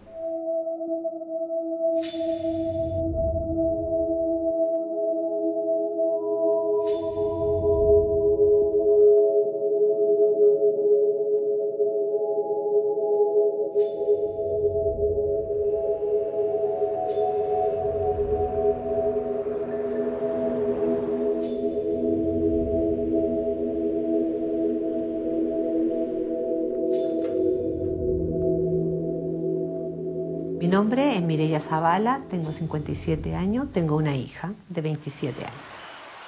Vivo en la comuna de La Reina, vivo con mi esposo y mi madre. Me dedico a la administración de edificios y condominios. Linda, voy en camino a la comunidad para que nos encontremos allá. La gente ha dejado de vivir en comunidad. Da lo mismo lo que le pasa al otro o da lo mismo que le pase a mi vecino. El sentir que uno se siente ignorado por los servidores públicos y políticos es verdad. Los cambios van a ver cuando la gente sienta que toda la parte política está siendo transparente, la información transparente. Porque esa desconfianza que crea la gente también la lleva dentro de una comunidad. Todo el mundo quiere lo mismo, es llegar a... Entonces es como un reflejo. Y eso es tan peligroso porque se pierde la democracia. Estamos listas para el próximo proyecto. Un besito. Gracias. Chao. Chao. He participado en todos los cabildos que me han invitado. Maravillosa la lucha que están haciendo por buscar una igualdad necesaria. A lo mejor yo no voy a estar cuando se logre, van creciendo, pero mi hija van a disfrutar de tu lucha. Y que nosotros como ciudadanos tenemos el deber. La ciudadanía sí tiene un discurso político fuerte. Cuando la gente habla de sistema no se imagina el sistema parlamentario, el sistema presidencial, ¿cierto? Significa sobre todo cómo la política se conecta con los problemas de la ciudadanía y cómo atiende en el gran sentido de la palabra, ¿cierto? Atender. Nos dice que las instituciones sí son importantes y que las instituciones no estaban funcionando. Cuando tenemos claro qué país queremos construir... Esta idea de cambio, de que las cosas tienen que cambiar, no significa que no necesitamos representantes, no significa que no necesitamos líderes políticos, ¿cierto? Lo que significa es que la forma en que la política está funcionando tiene que cambiar. La participación en esta constituyente... Hay algo central en la política del cual la gente tiene una expectativa que hoy no ocurre. Y ese algo es la capacidad de producir soluciones, ¿cierto? Es la capacidad, ¿cierto?, de producir respuesta a urgencias que está viviendo la gente. ¡Vota! 315. La Constitución. Claro, María, ya estamos de vuelta. Me llamo Rosa Angélica Jofre Vázquez, tengo 51 años y tengo 3 hijos. Soy divorciada y vivo en San Fernando. Yo me dedico a vender almuerzos. Yo espero que con todo esto, la Constitución nueva, espero que con todo esto sea algo bueno. Tengo purecito con carne al jugo. Que no sea tan difícil como ha sido para nosotros y nos ha costado mucho para poder surgir. Yo espero lo mejor, no solamente para mis nietos, sino que para todos los niños que vienen. Que tengan más posibilidades de estudiar, que tengan más lugares donde poder trabajar, que ellos tengan un buen pasar. A la medida que las personas, ¿cierto?, fueron proyectando el futuro, vuelve a emerger la esperanza. Nos vemos. Chao. Una esperanza que necesita, ¿cierto?, un apoyo importante de proyectarse y concretarse en los procesos que vienen hacia adelante. Que haga nuevo, lo que haga novedoso, ¿cierto?, a la nueva Constitución, que logre que éstas funcionen para la gran mayoría de las personas y que le den de alguna u otra forma una estabilidad frente a la fragilidad y vulnerabilidad que las personas sentimos que tienen los proyectos de vida. Mi nombre es Andrés Felipe Alonso Soto, tengo 24 años, mi estado civil es soltero y vivo en Talca, la región del Maule. Yo actualmente soy estudiante de Derecho. Una apreciación respecto de la confianza y la política creo que va muy de la mano en cómo primero nosotros analizamos nuestras relaciones individuales y cómo eso después se refleja en nuestros líderes. La idea del rol que debe cumplir en el futuro los líderes, primero, esas personas deben entender que su labor de servicio público ya no puede ser la misma que llevábamos hasta hace muy poco. Creo que debe haber un cambio en eso. El paradigma de que el servidor público es una autoridad que se encuentra arriba y que manda a unos cuantos que están abajo, esa idea de jerarquía tiene que evolucionar hacia algo más horizontal. La sensación que me da pensando en el futuro de Chile, creo que hay una sensación muy especial de esperanza. Yo creo que va a haber un futuro mejor. Tiene que haber un cambio. La esperanza no hay que perderla.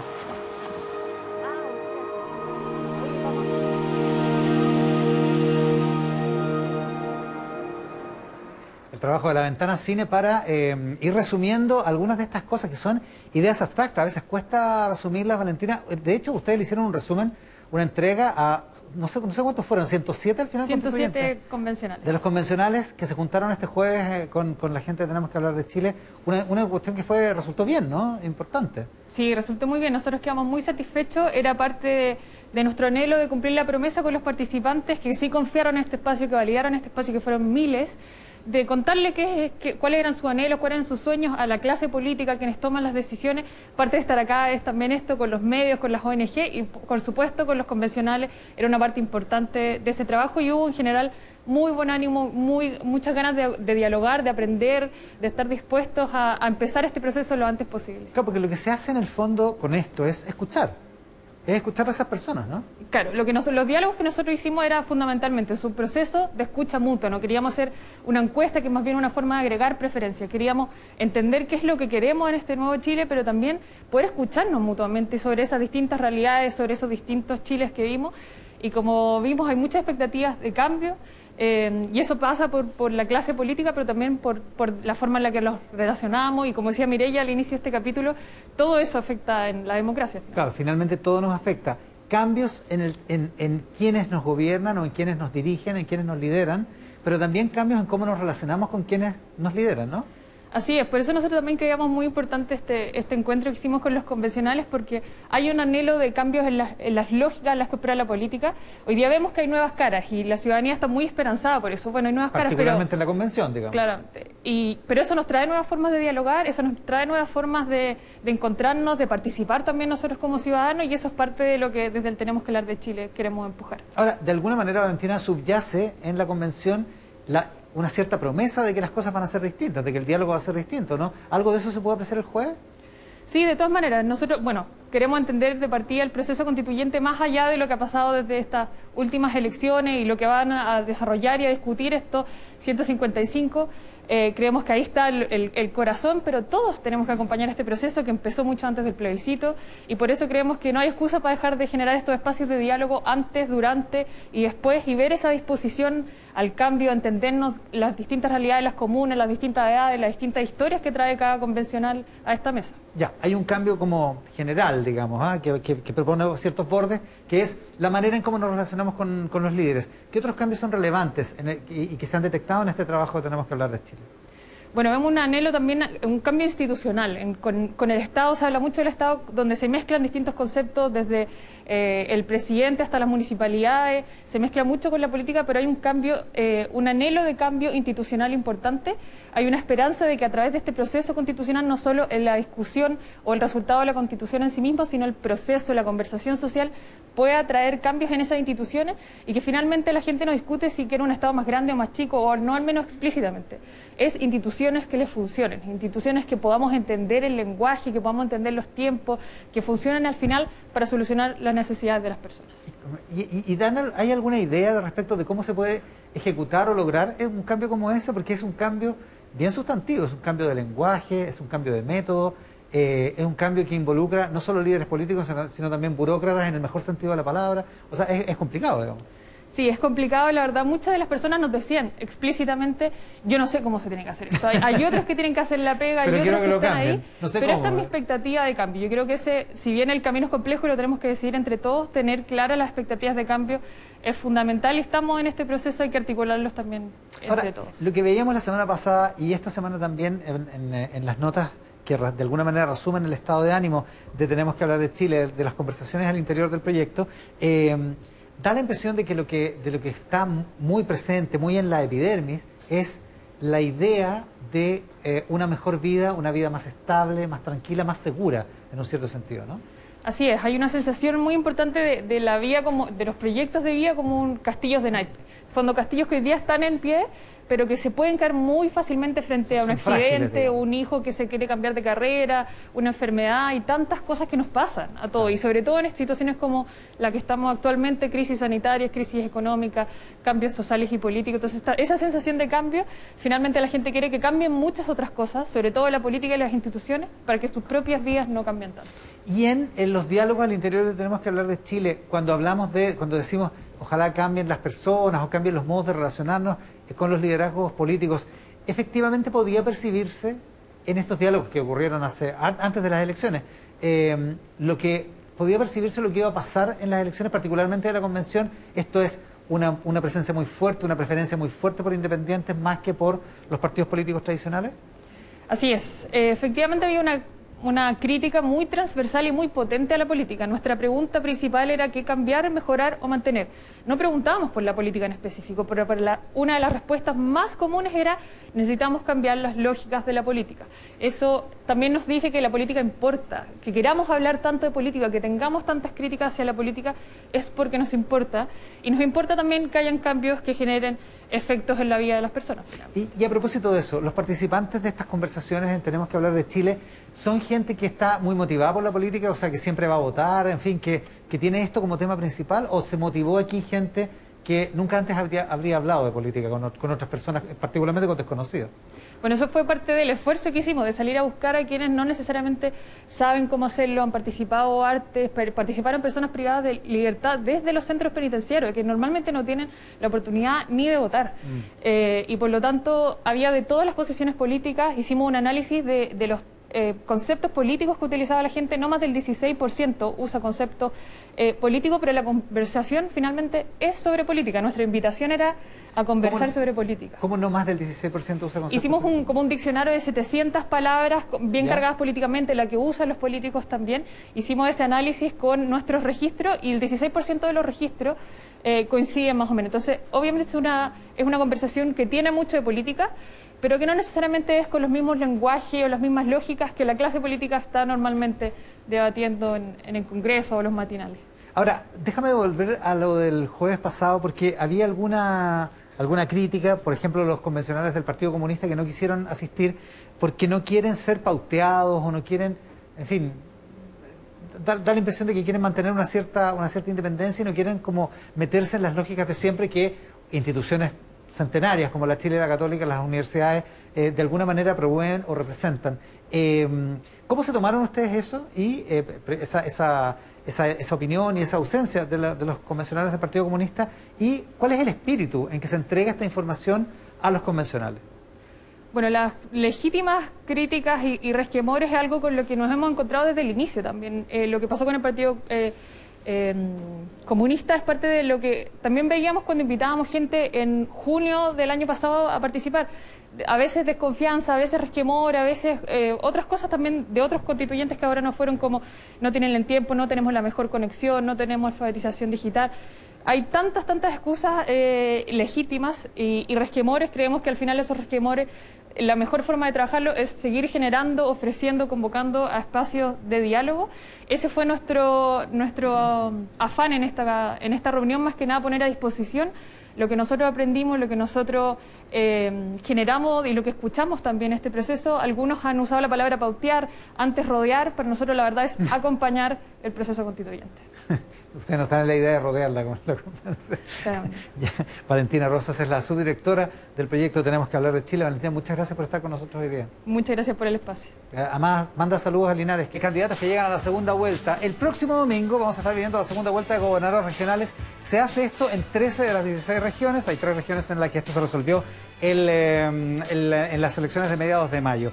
Karina Oliva, del Frente Amplio. Karina, muchísimas gracias por estar acá. Muchas gracias por la invitación. Muy buenas tardes, Claudio. Y Claudio Rego, de Unidad Constituyente. Efectivamente. Militante del Partido Cristiano Histórico. Claudio, muchísimas gracias por estar acá. Gracias también, saludos a Karina.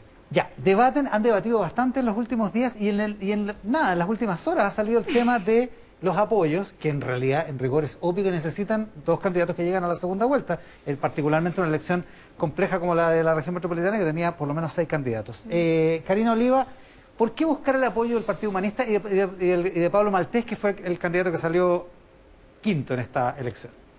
O sea, yo creo que más que buscar apoyo, nuestro objetivo ha sido trabajar con distintos sectores que fueron parte de la elección, que levantaron programas, que levantaron propuestas, que convocaron a la ciudadanía. O sea, no es menor que al menos 10% de todo el padrón que votó por el gobierno regional haya optado por esa alternativa. Y eso quiere decir que también hay que convocarles, hacernos parte. ¿Qué es importante de ese programa?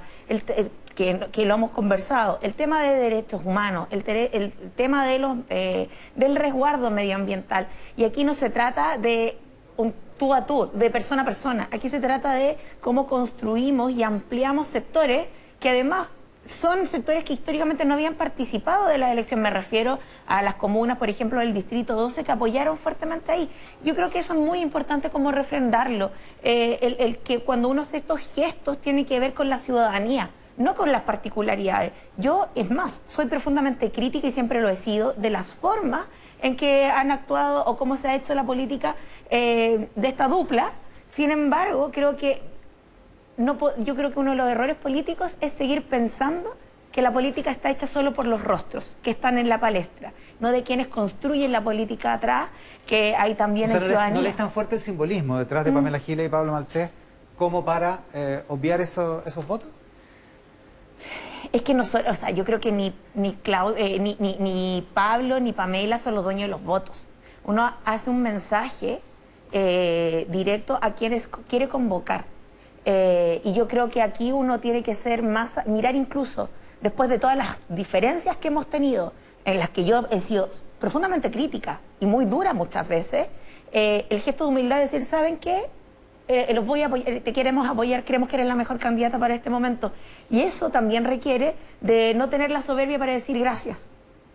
Vamos a hablar también de los apoyos. En el caso de Claudio Rego, hay mucha gente que piensa que la derecha debería votar por usted o que va a votar por usted, y usted, lo decía Sebastián Sichel hace un rato nomás acá en el programa, no ha querido llamar a la derecha. Pero ¿cómo lo va a hacer para ganar sin los votos de la derecha?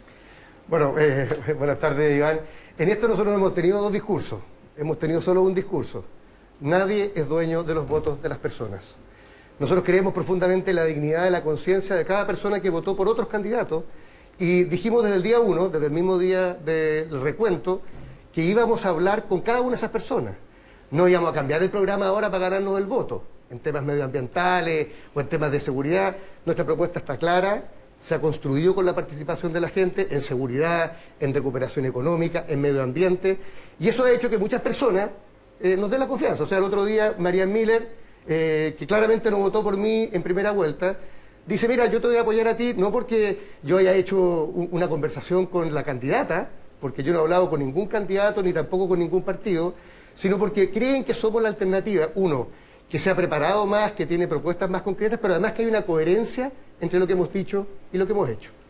Ya, debatamos sobre los 2 puntos porque está el tema de los apoyos en general y después pasamos a otras cosas. Karina. A ver, creo que es importante, por ejemplo, decir que no se trata... A mí lo que me carga de la política es el ninguneo permanente. Porque creo que eso representa los últimos 30 años. Nosotros no hemos preparado. Eso que otros no lo sepan es otra cosa. El que recibir apoyo... Por lo que dice Claudio, no solo Claudio, creo que lo hemos conversado, lo hemos debatido permanentemente. Yo creo que nuestro sector, creo que el sector de la centroizquierda dio un tremendo paso de dejar fuera a la derecha de esta elección al gobierno regional. Sin embargo, lo que nunca nos puede faltar es la convicción de construir un país distinto. Y ahí no puede caer la ambición y el ninguneo. Y sobre todo el clasismo. No puede ser que los sectores más progresistas de la oposición siempre caigan en el ninguneo y el clasismo. Y ahí me refiero, por ejemplo, a los apoyos. El recibir el apoyo que hoy día hizo hace unos días atrás el Partido Humanista, el apoyo o el diálogo, por ejemplo, que estoy teniendo con alguien tan importante en materia medioambiental como Alfredo Sfer, con distintos dirigentes, con Marcela Mella, dirigente de No Alto Maipo, con dirigentes y dirigentes de PIRQUE, con dirigentes y dirigentes de Modatima, de Tiltil, Lampa, Colina, que están luchando para proteger el humedal de Batuco. No son personas no preparadas, son personas menos conocidas, que no pertenecen al círculo convencionales de las élites. Y ahí me parece importante reconocer que nuestra candidatura, por más apoyo o incluso por el apoyo de alguien en persona en particular, no quiere decir que nuestro programa se cambia, no quiere decir que nuestras convicciones cambian, porque la democracia es de profunda convicción política. Y el hacerla es hacerla con profunda convicción política. Y eso no va a ser que nosotros no recojamos diariamente los desafíos que la ciudadanía nos pone en la calle. Nuestra campaña ha estado basada en recorrer cada comuna, en dialogar. Ayer, después del debate, 3 ferias hicimos. Estuvimos en Lo Prado y en Independencia. Y la gente te quiere decir cómo queremos vivir. Es más, creo que una de las cosas más lindas que me ha pasado que en esta campaña es que la gente no me dice, oiga, yo quiero que usted haga esto, sino que me lo dicen, vamos a hacer esto. Karina, no te vamos a dejar sola. Cuando tú llegues al gobierno regional vamos a construir contigo la nueva región. Es decir, se sienten propios y partícipes. Claudio. Mira, a ver, yo creo que aquí se habla de ninguneo cuando de verdad lo que tenemos son diferencias. Eso no es ninguneo. O sea, cuando yo señalé, por ejemplo, que en el programa de Karina, en una región que su principal problema ambiental es la crisis hídrica, no se mencionaba una sola vez la palabra agua y ni una sola vez la palabra cambio climático, no es un ninguneo, es la constatación de una diferencia. Nosotros señalábamos que era importante construir una política, creo que eso es parte del nuevo Chile que estamos construyendo y que la gente que nos está mirando quiere, que es un Chile de participación, que a la gente no le digan desde arriba, yo tengo la verdad revelada. Bueno, por eso hicimos un programa participativo desde abajo, no a puertas cerradas. Oye, 70 cabildos, más de 10.000 personas que hicimos, y eso hoy día se refleja en que tenemos un conjunto de propuestas en las cuales Karina no tiene ninguna. En discapacidad, en materia de pueblos originarios, en temas de salud mental, y eso es un hecho concreto. Entonces, ahora, cuando nosotros hablamos de experiencia, todos tenemos experiencia. Karina también tiene mucha experiencia. Ella ha sido dirigente de al menos 3 partidos políticos, ha sido candidata, y es una experiencia que también es válida. Ahora, mi experiencia ha ido más en la lógica del trabajo comunal, haciendo cosas que además, ojo, es muy importante para la gente que nos escucha respecto a este cargo. El nuevo gobernador no es un parlamentario, es como más bien un alcalde grande que va a tener que, oye, construir parques, hacer ciclovías, ser capaz también de representar a la ciudadanía, y en eso creo que confundir lo que puede o no puede hacer el nuevo gobernador es complicado. Por ejemplo, el nuevo gobernador no aprueba planes reguladores, eso lo hace la comuna. El nuevo gobernador no tiene visión sobre el tema del transporte general. Y eso es importante que la gente lo sepa. No es un ninguneo. Estos son diferencias políticas. Yo respeto mucho. Yo nunca he sacado a colación nada que tenga que ver con la persona de Karina Oliva. Yo, por supuesto, he sido cuestionado por mi apellido en un tuit que lanzó la Camila. Yo digo, mira, ¿quién puede juzgar a alguien por dónde nace? Lo importante es que la gente la evalúen por lo que ha hecho con su vida. Y yo, por lo menos, desde los 15 años... me la he jugado por los pobres, por la democracia y por la justicia social. Karina Oliva. Sí, mira, y yo creo que es muy importante, hay 2 cosas que Claudio siempre dice que yo no he dicho, y siempre habla por mí, y siempre le pido lo mismo. Yo no he dicho que aprueba, sino que el gobernador regional promulga. Son 2 verbos diferentes. Eso es importante saberlo. Y lo dice la ley, incluso está en los planes reguladores, en conjunto con el Consejo. Y eso lo dice, incluso lo puedes buscar en BCN, en la biblioteca del Congreso. Creo que también es importante señalar que, por ejemplo, en materia de derechos humanos o de pueblos originarios, una de las cosas que yo he aprendido de las comunidades indígenas es que no les gusta que los no indígenas, o los no mapuches, o los no diaguitas, no les digamos cómo hacer parte del Estado cuando hay una disputa de la idea de la nación. Entonces, ¿qué hemos hecho nosotros? Tenemos el borrador que lo estamos trabajando con ellos. Porque ellos, por ejemplo, como yo les digo a los pueblos originarios, cómo se relacionan con el Estado chileno, cuando hay en el proceso constituyente una relación distinta. Entonces, el otro día lo hablaba con los dirigentes, que hoy día tengo un trabón con ellos, que es muy bonito pensar y recuperar, y esto lo he dicho desde el inicio de la campaña, en términos incluso patrimoniales, el reconocimiento de la región metropolitana como patrimonio material e inmaterial de una zona ancestral. Porque siempre se piensa que las zonas ancestrales son solo para el sur, pero la región metropolitana también lo fue. Y como el río, tanto Maipo como Mapocho, eran parte de este proceso ancestral. Y ahí estamos trabajando para el reconocimiento de ese trabajo, pero primero que esa decisión, cómo abordamos el tema indígena, no sea la institucionalidad del Estado que siempre ha excluido a los pueblos originarios. Y eso no podemos ser los no mapuches o los no indígenas lo que digamos cómo hacerlo. Oye, yo estoy súper de acuerdo con todo lo que ha dicho Karina, pero eso no quita el hecho que no hay una sola palabra que diga pueblo originario en su programa. Y ¿sabes que en esto yo creo que hay que ser de verdad serio con la ciudadanía? Porque si algo hemos luchado por un tipo de democracia sustantiva, no solamente formal, es para que cuando la gente vote el próximo 13 de junio no haga solamente un casting o no solamente mire un carnet de identidad para ver la edad de los candidatos, sino que diga, ok, ¿cuáles son las propuestas y cómo se han hecho? Nosotros hicimos un cabildo, Karina, con los pueblos originarios. Y las propuestas que tenemos surgieron de ahí. Hicimos un cabildo con todas las comunidades en salud mental. Lo mismo con todas las agrupaciones de adulto mayor. No es que estemos imponiendo, al menos yo no me siento poseedor de la verdad. Siempre he hecho grupo, y en esto es importante, Iván, cuando fui intendente, cuando fui alcalde, hicimos participación. Entonces, una cosa es decir participación, otra distinta es practicarla. Una cosa es decir, vamos a tener algunas ideas, y otra cosa es proponerlas. Yo le digo a la gente que nos está viendo hoy día, yo tengo un programa, 150 medidas, cuesta $800 millones. O sea, hicimos la pega. No es esto que vamos a seguir conversando, por supuesto que vamos a seguir conversando, pero yo creo que también es serio decirle a la gente, mira, en mi programa no tengo ni una sola palabra en salud mental, en pueblo originario, en discapacidad, en agua y cambio climático. Esa es la verdad. No es ninguneo, es un hecho. ¿Qué responde, Karina? A mí me da mucha risa, yo creo que... Es que, ¿sabes, Karina, te voy a decir una cosa? Yo te pido, por favor, que no digas más que te da risa, porque esto es un tema súper serio. Sí, esto es la democracia para la gente. Entonces, discrepa de mí, pero no diga que te da risa, porque la verdad es que es un tema serio. Yo, Karina, por lo mismo, creo que es muy importante y sí me llama profundamente la atención la forma tuya. Y en este caso porque nosotros hemos hecho también cabildos, permanentemente, con distintas organizaciones de discapacidad, con pueblos originarios, medioambientales, y ha sido permanente, no fue como que le pusimos fecha de caducidad, lo seguimos trabajando. Nuestro programa, que hoy día está en la página web, es un programa que establece bases y pilares fundamentales, que está incluso siendo mejorado por distintas organizaciones y personas que se han adherido a nuestra campaña. Y por otra parte, es verdad, tú hablas del agua, sin embargo, cuando las comunidades te pidieron de Alto Maipo, del Cajón del Maipo, que te sumaras al recurso de protección para detener las faenas de Alto Maipo, no dijiste nada, no te sumaste. Es más, la misma prensa lo dice en la época. Es decir, puedes poner 10 veces el agua, pero en Tiltil, con las plantas del relave, no se hizo nada. Cuando se les dijo que iba a haber activos como paliativos respecto a lo que estaba sucediendo ahí, los recursos no llegaron tampoco a Tiltil. Es decir, yo comparto, tiene que quedar escrito. Sobre todo tú lo tienes que escribir, porque fuiste intendente, porque tuviste más atribuciones, incluso más recursos, y un gobierno dándote la espalda, dándote el empuje. Es decir, había más chance. Y la desigualdad también creció. Yo eso lo comprendo.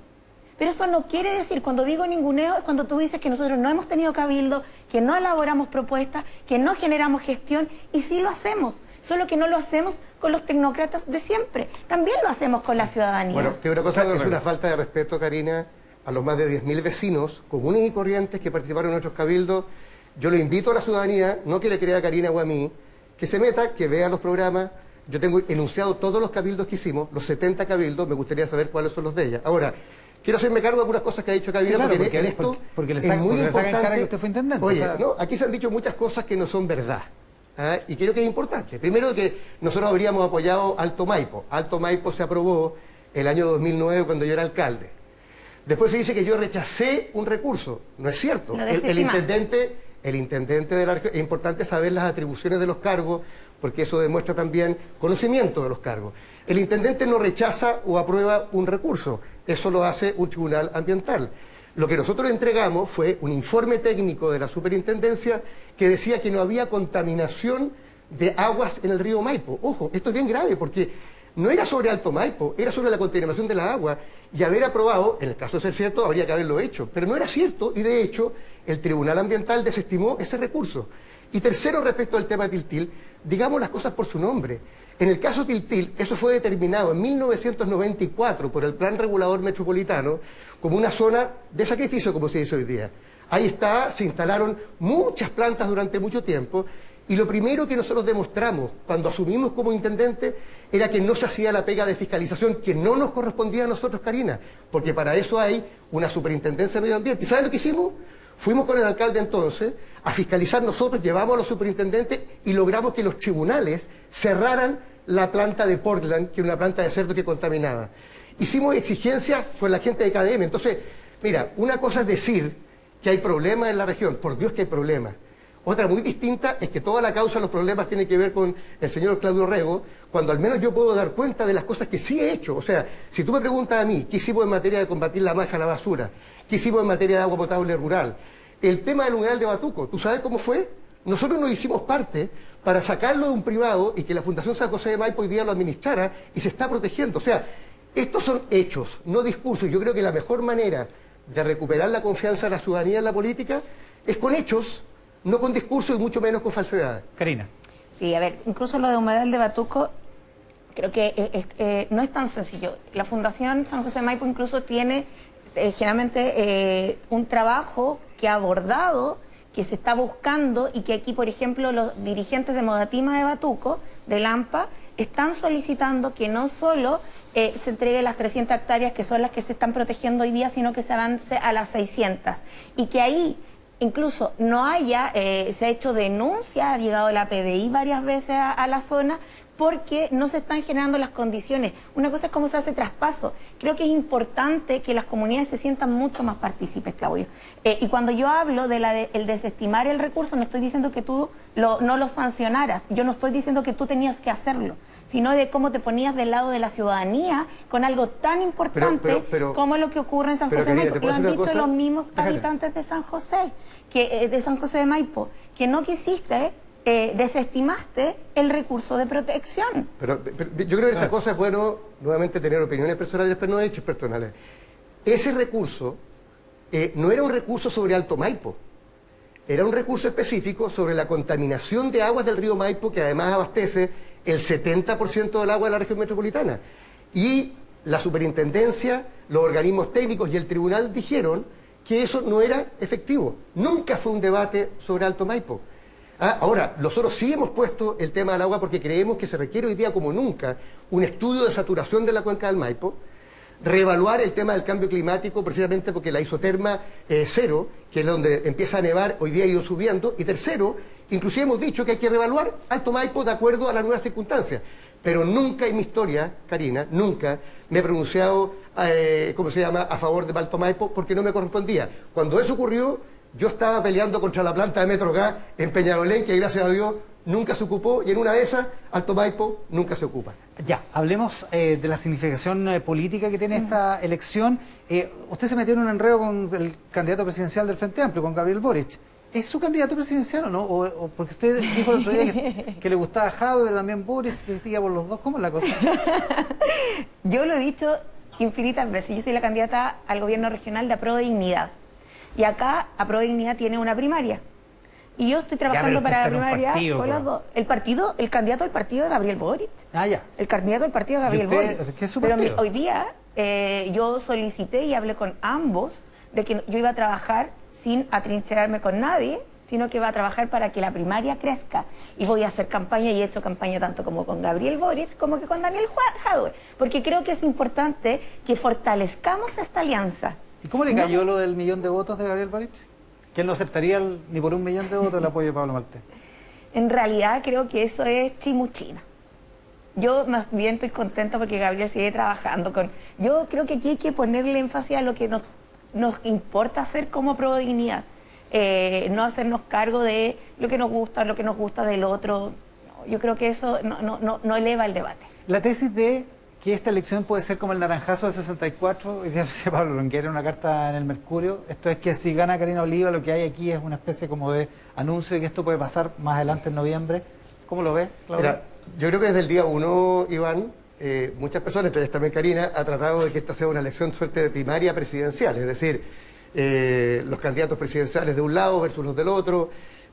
Recuerdo que inclusive se llegó a decir que el que ganaba o perdía esta elección iba a determinar lo que pasaba en noviembre. Yo no desconozco la implicancia política, porque efectivamente representamos dos proyectos distintos con Karina.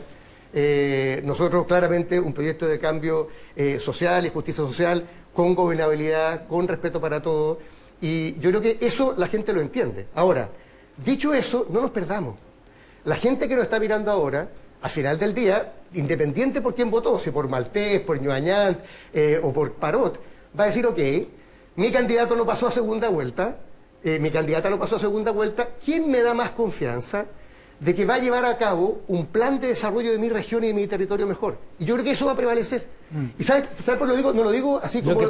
Oye, pero lo digo porque tuvimos experiencias en las municipales de alcaldes con posiciones claras. Claudio Castro hoy día está, ¿cómo se llama?, en Nuevo Trato. Oye, Codina sigue siendo de Chile Vamos. Y sin embargo tuvieron un apoyo transversal porque daban confianza. Yo creo que eso es lo que va a pasar el próximo domingo 13. De acuerdo, pero para la significación política lo que hay es que su bloque quedó bien dañado después de la elección de mediados de mayo y mucho más dañado después del 19 de mayo, que fue el día en que se inscribieron las primarias presidenciales. Digo, ¿cómo funciona el apoyo político en una candidatura como la suya que viene de un bloque que está... O sea, mira, aquí ha habido mucho intento de parte de sectores que apoyan a la Karina de dividir nuestro bloque, de que el Partido Socialista... Bueno, gracias a Dios, no solamente los partidos han honrado su palabra. O sea, han dicho que las bases socialistas van a votar por Karina Oliva. Oye, y no por ver usted. para creer, lo mismo se dijo en la primaria y el resultado fue bastante distinto. Y yo quiero agradecer una vez más a Elia Molina y a Álvaro Erazo, que no solamente perdieron dignamente, sino que además se sumaron activamente en nuestra campaña. Ahora, respecto a lo que viene, yo te diría lo siguiente.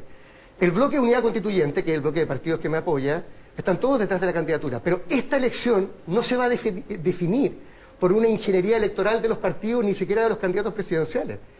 Mira lo que ha pasado en el sector de la Karina. Hay una disputa abierta por los apoyos que está recibiendo de uno u otro candidato presidencial. Pamela Giles entiendo que sigue siendo candidata presidencial, Boric sin duda que lo es y Daniel Jadwe también. En el caso nuestro nosotros tenemos el apoyo de los tres candidatos de nuestro sector, tanto de lo explícito como lo implícito, pero al final del día la gente que va a ir a votar va a ir a decir, ok, ¿quién me da más confianza? Y yo creo que vamos a tener un voto transversal y un voto cruzado. Y yo al menos creo que eso le hace bien a la región, porque los desafíos que tenemos para adelante, Iván, son demasiado grandes en seguridad, empleo y medio ambiente como para hacerlo solamente desde la trinchera. Karina, otra polémica. Los han criticado porque el Frente Amplio no se involucró en la arremetida judicial ante el Tribunal Electoral contra el alcalde Aguilera en San Ramón. ¿Qué es lo que pasó ahí? A ver, yo creo que primero hay dos cosas importantes que quiero decir de lo que decía Claudio. Creo que hoy día las tensiones políticas en los distintos sectores, sobre todo en los partidos más tradicionales, es mucho más alta, que incluso pueden haber las tensiones dentro de Prueba de Dignidad, que son menores. Y ahí quiero contar, o sea, hoy día yo veía en La Tercera, si no me equivoco, las declaraciones de la senadora Jimena Rincón diciendo que a la democracia cristiana le había faltado dignidad para abordar el tema. Es decir, hay tensiones políticas porque hoy día el desafío no solo es confianza, es la confianza de hacer que lo imposible se vuelva inevitable, y es lo que hemos ido logrando transmitir. O sea, puedo decir que cuando yo partí en la primaria del Frente Amplio, nadie creía que yo pasaba a segunda a primera a ser candidata. Sí. Después todos decían que yo salía cuarta o quinta, y pasamos, y nos decían que podíamos llegar a tener hasta 15 puntos de diferencia. Tuvimos 2. Es decir, lo imposible que siempre nos construyen de lo que no se puede, es lo que hoy día la ciudadanía está diciendo va a ser inevitable. Y yo creo que eso hemos logrado representar. ¿Y qué pasa con lo de San Ramón? Con lo de San Ramón, creo que ahí hay un error del comunal del Frente Amplio de San Ramón, pero sobre todo de quien fue candidato a alcalde, profundo. Si a mí alguien me dice, Karina, hay que pedir porque se dio esta situación, inmediatamente. Te puedo asegurar que las militantes, yo se lo contaba a Claudio, nosotros tenemos una concejala electa en San Ramón, Juanita López, no electa, en ejercicio, que fue de las primeras en salir a denunciar a Aguilera. fue de las primeras en levantar la causa en Contraloría. La acompañó nuestra diputada Claudia Mix, la acompañé yo, hemos revisado, hemos indagado, la hemos protegido. Entonces, creo que no pasa solo, yo creo que ahí ellos cometen un error de no haberla firmado, pero además me parece súper importante decir de que no solo es una firma de nulidad, que a la elección, al proceso municipal. ¿Qué pasó con los votos asistidos? Que también está comprobado de que hubo exceso de votos asistidos para gobernadores, para constituyentes. O sea, esto no fue solo a la persona que se le asistió el voto o de todo lo que se dice alrededor.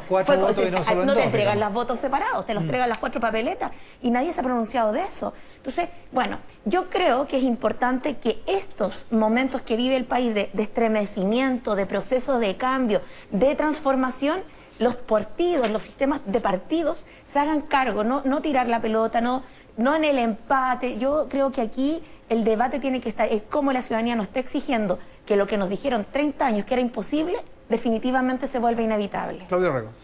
A ver, mira, respecto al tema San Ramón, no deberían haber dos discursos en la política chilena. Es decir, aquí tenemos acusaciones severas, gravísimas, de fraude, en una comuna además que en las próximas semanas se va a formalizar al alcalde por temas de fraude al fisco y también lavado de dinero y vínculos con el narcotráfico. Hubiera sido bueno que todos los candidatos, no solamente los 4 que firmaron, sino que también el del Frente Amplio, que dicho sea de paso, lo grave es que él aparece en un video el día sábado denunciando todas estas irregularidades. Y después el día domingo, cuando contó los votos de los concejales, dice, ¿sabes qué más? Desestimamos el recurso. Yo creo que hay que seguir adelante con eso. Espero que el Tribunal Calificador lo sancione. Algo muy importante también para el caso de Gustavo Toro. Él hoy día está siendo amenazado de muerte, está con protección policial. Y eso también es impresentable. O sea, no queremos mexicanizar, y lo digo con mucho respeto por nuestro hermano país de México, la política chilena, donde ya van más de 100 candidatos muertos en México. O sea, es inaceptable y yo le pido también a la Fiscalía, desde esta tribuna, que acelere esa investigación. O sea, aquí hay una persona que por denunciar la corrupción está siendo amenazada. Y en eso me parece que debiéramos estar todos detrás de lo que está ocurriendo ahí. Oye, e independiente de que si hay que anular todas las votaciones, se anulan todas las votaciones, aquí lo que está en juego no es quién gana o quién pierde por un voto. Lo que está en juego son los principios básicos de la democracia. Yo comparto profundamente con eso, entonces no puedo entender el doble estándar cuando la candidata de la democracia cristiana en Maipú era una candidata que había sido sancionada por la Contraloría por falta de la probidad. Entonces, para algunas cosas sí, para otras cosas no. Entonces, yo comparto contigo 100% esto. Comparto que no pueden haber dobles estándares, que además cuando nuestro sector o algún compañero de nuestro sector comete un error, el sector tiene que salir a dar las explicaciones completas. Pero al mismo tiempo creo que tenemos que mirarlo con los ojos completamente abiertos. Tomás Bodanovich, nuestro alcalde electo hoy día en Maipú, interpeló al sector de ustedes por Alejandro Bustamante, porque era complejo. O sea, Contraloría había dicho, la había removido de su cargo por faltas a la probidad. Y insistieron en llevarle candidata a alcaldesa. Entonces, ya, comparto, pero de verdad hagámoslo. Ahora, estamos de acuerdo, Karina, que eso vale para todos los temas. Yo creo que los partidos políticos han tenido un estándar bajo en esta materia. Y tenemos que tener un compromiso de cómo los generamos y abordamos mejores condiciones. Y tú mismo hemos visto estos días también el caso de La Pintana, que tú también sabes, que es complicado, porque efectivamente hoy día todo lo que llega como denuncia, uno tiene que ser capaz también de llevarlo inmediatamente a una investigación. Ni tú ni yo somos fiscales. No tenemos por qué hacernos cargo nosotros de las investigaciones, eso es un hecho. Pero cuando llegan denuncias serias, ya sea de vínculo con el narcotráfico, de sanciones administrativas, de violencia intrafamiliar, nuestra obligación siempre va a ser... Sobre todo cuando ya hay sanciones administrativas. Oye, ponerlas en antecedentes de las personas y no hacer caso omiso. Y en eso creo que deberíamos tener un compromiso político, todos de cara, y ser coherentes también. Y eso es lo que creo que tiene que mejorar la calidad de nuestra política en Chile. 30 segundos para cada uno para que hablen con los electores que el próximo domingo tienen que ir a la segunda vuelta acá en la región metropolitana. 30 segundos como buenas noches, buenos días, buenas tardes. Mire, como el tiempo es relativo, yo digo 30 segundos y termina siendo 45. Karina Eso es como dark. Yo quiero invitarles a participar. Quiero agradecer también por todo este periodo de campaña, siendo este ya el último domingo, porque he recibido, a pesar de el ser alguien que incomoda al establishment, a los sectores más conservadores, el recibir el profundo amor, trabajo, compañerismo y lealtades de tantas y tantos en las calles.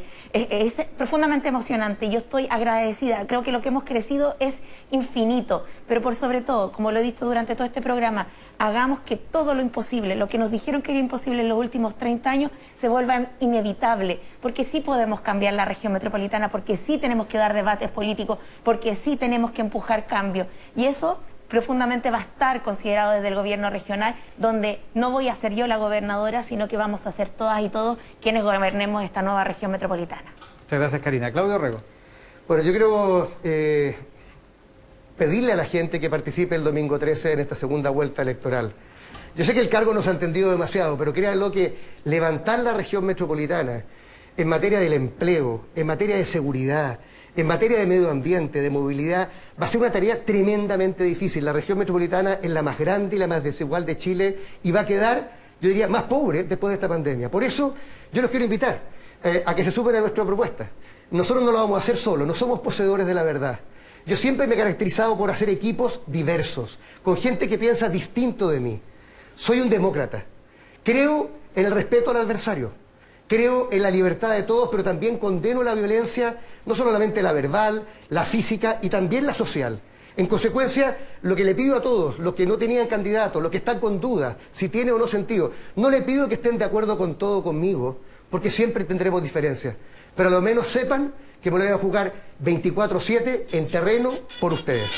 Claudio Rego, Karina Oliva, muchísima suerte en esta última semana de campaña y muchísimas gracias por haber compartido este debate con nosotros acá en el Canal 13.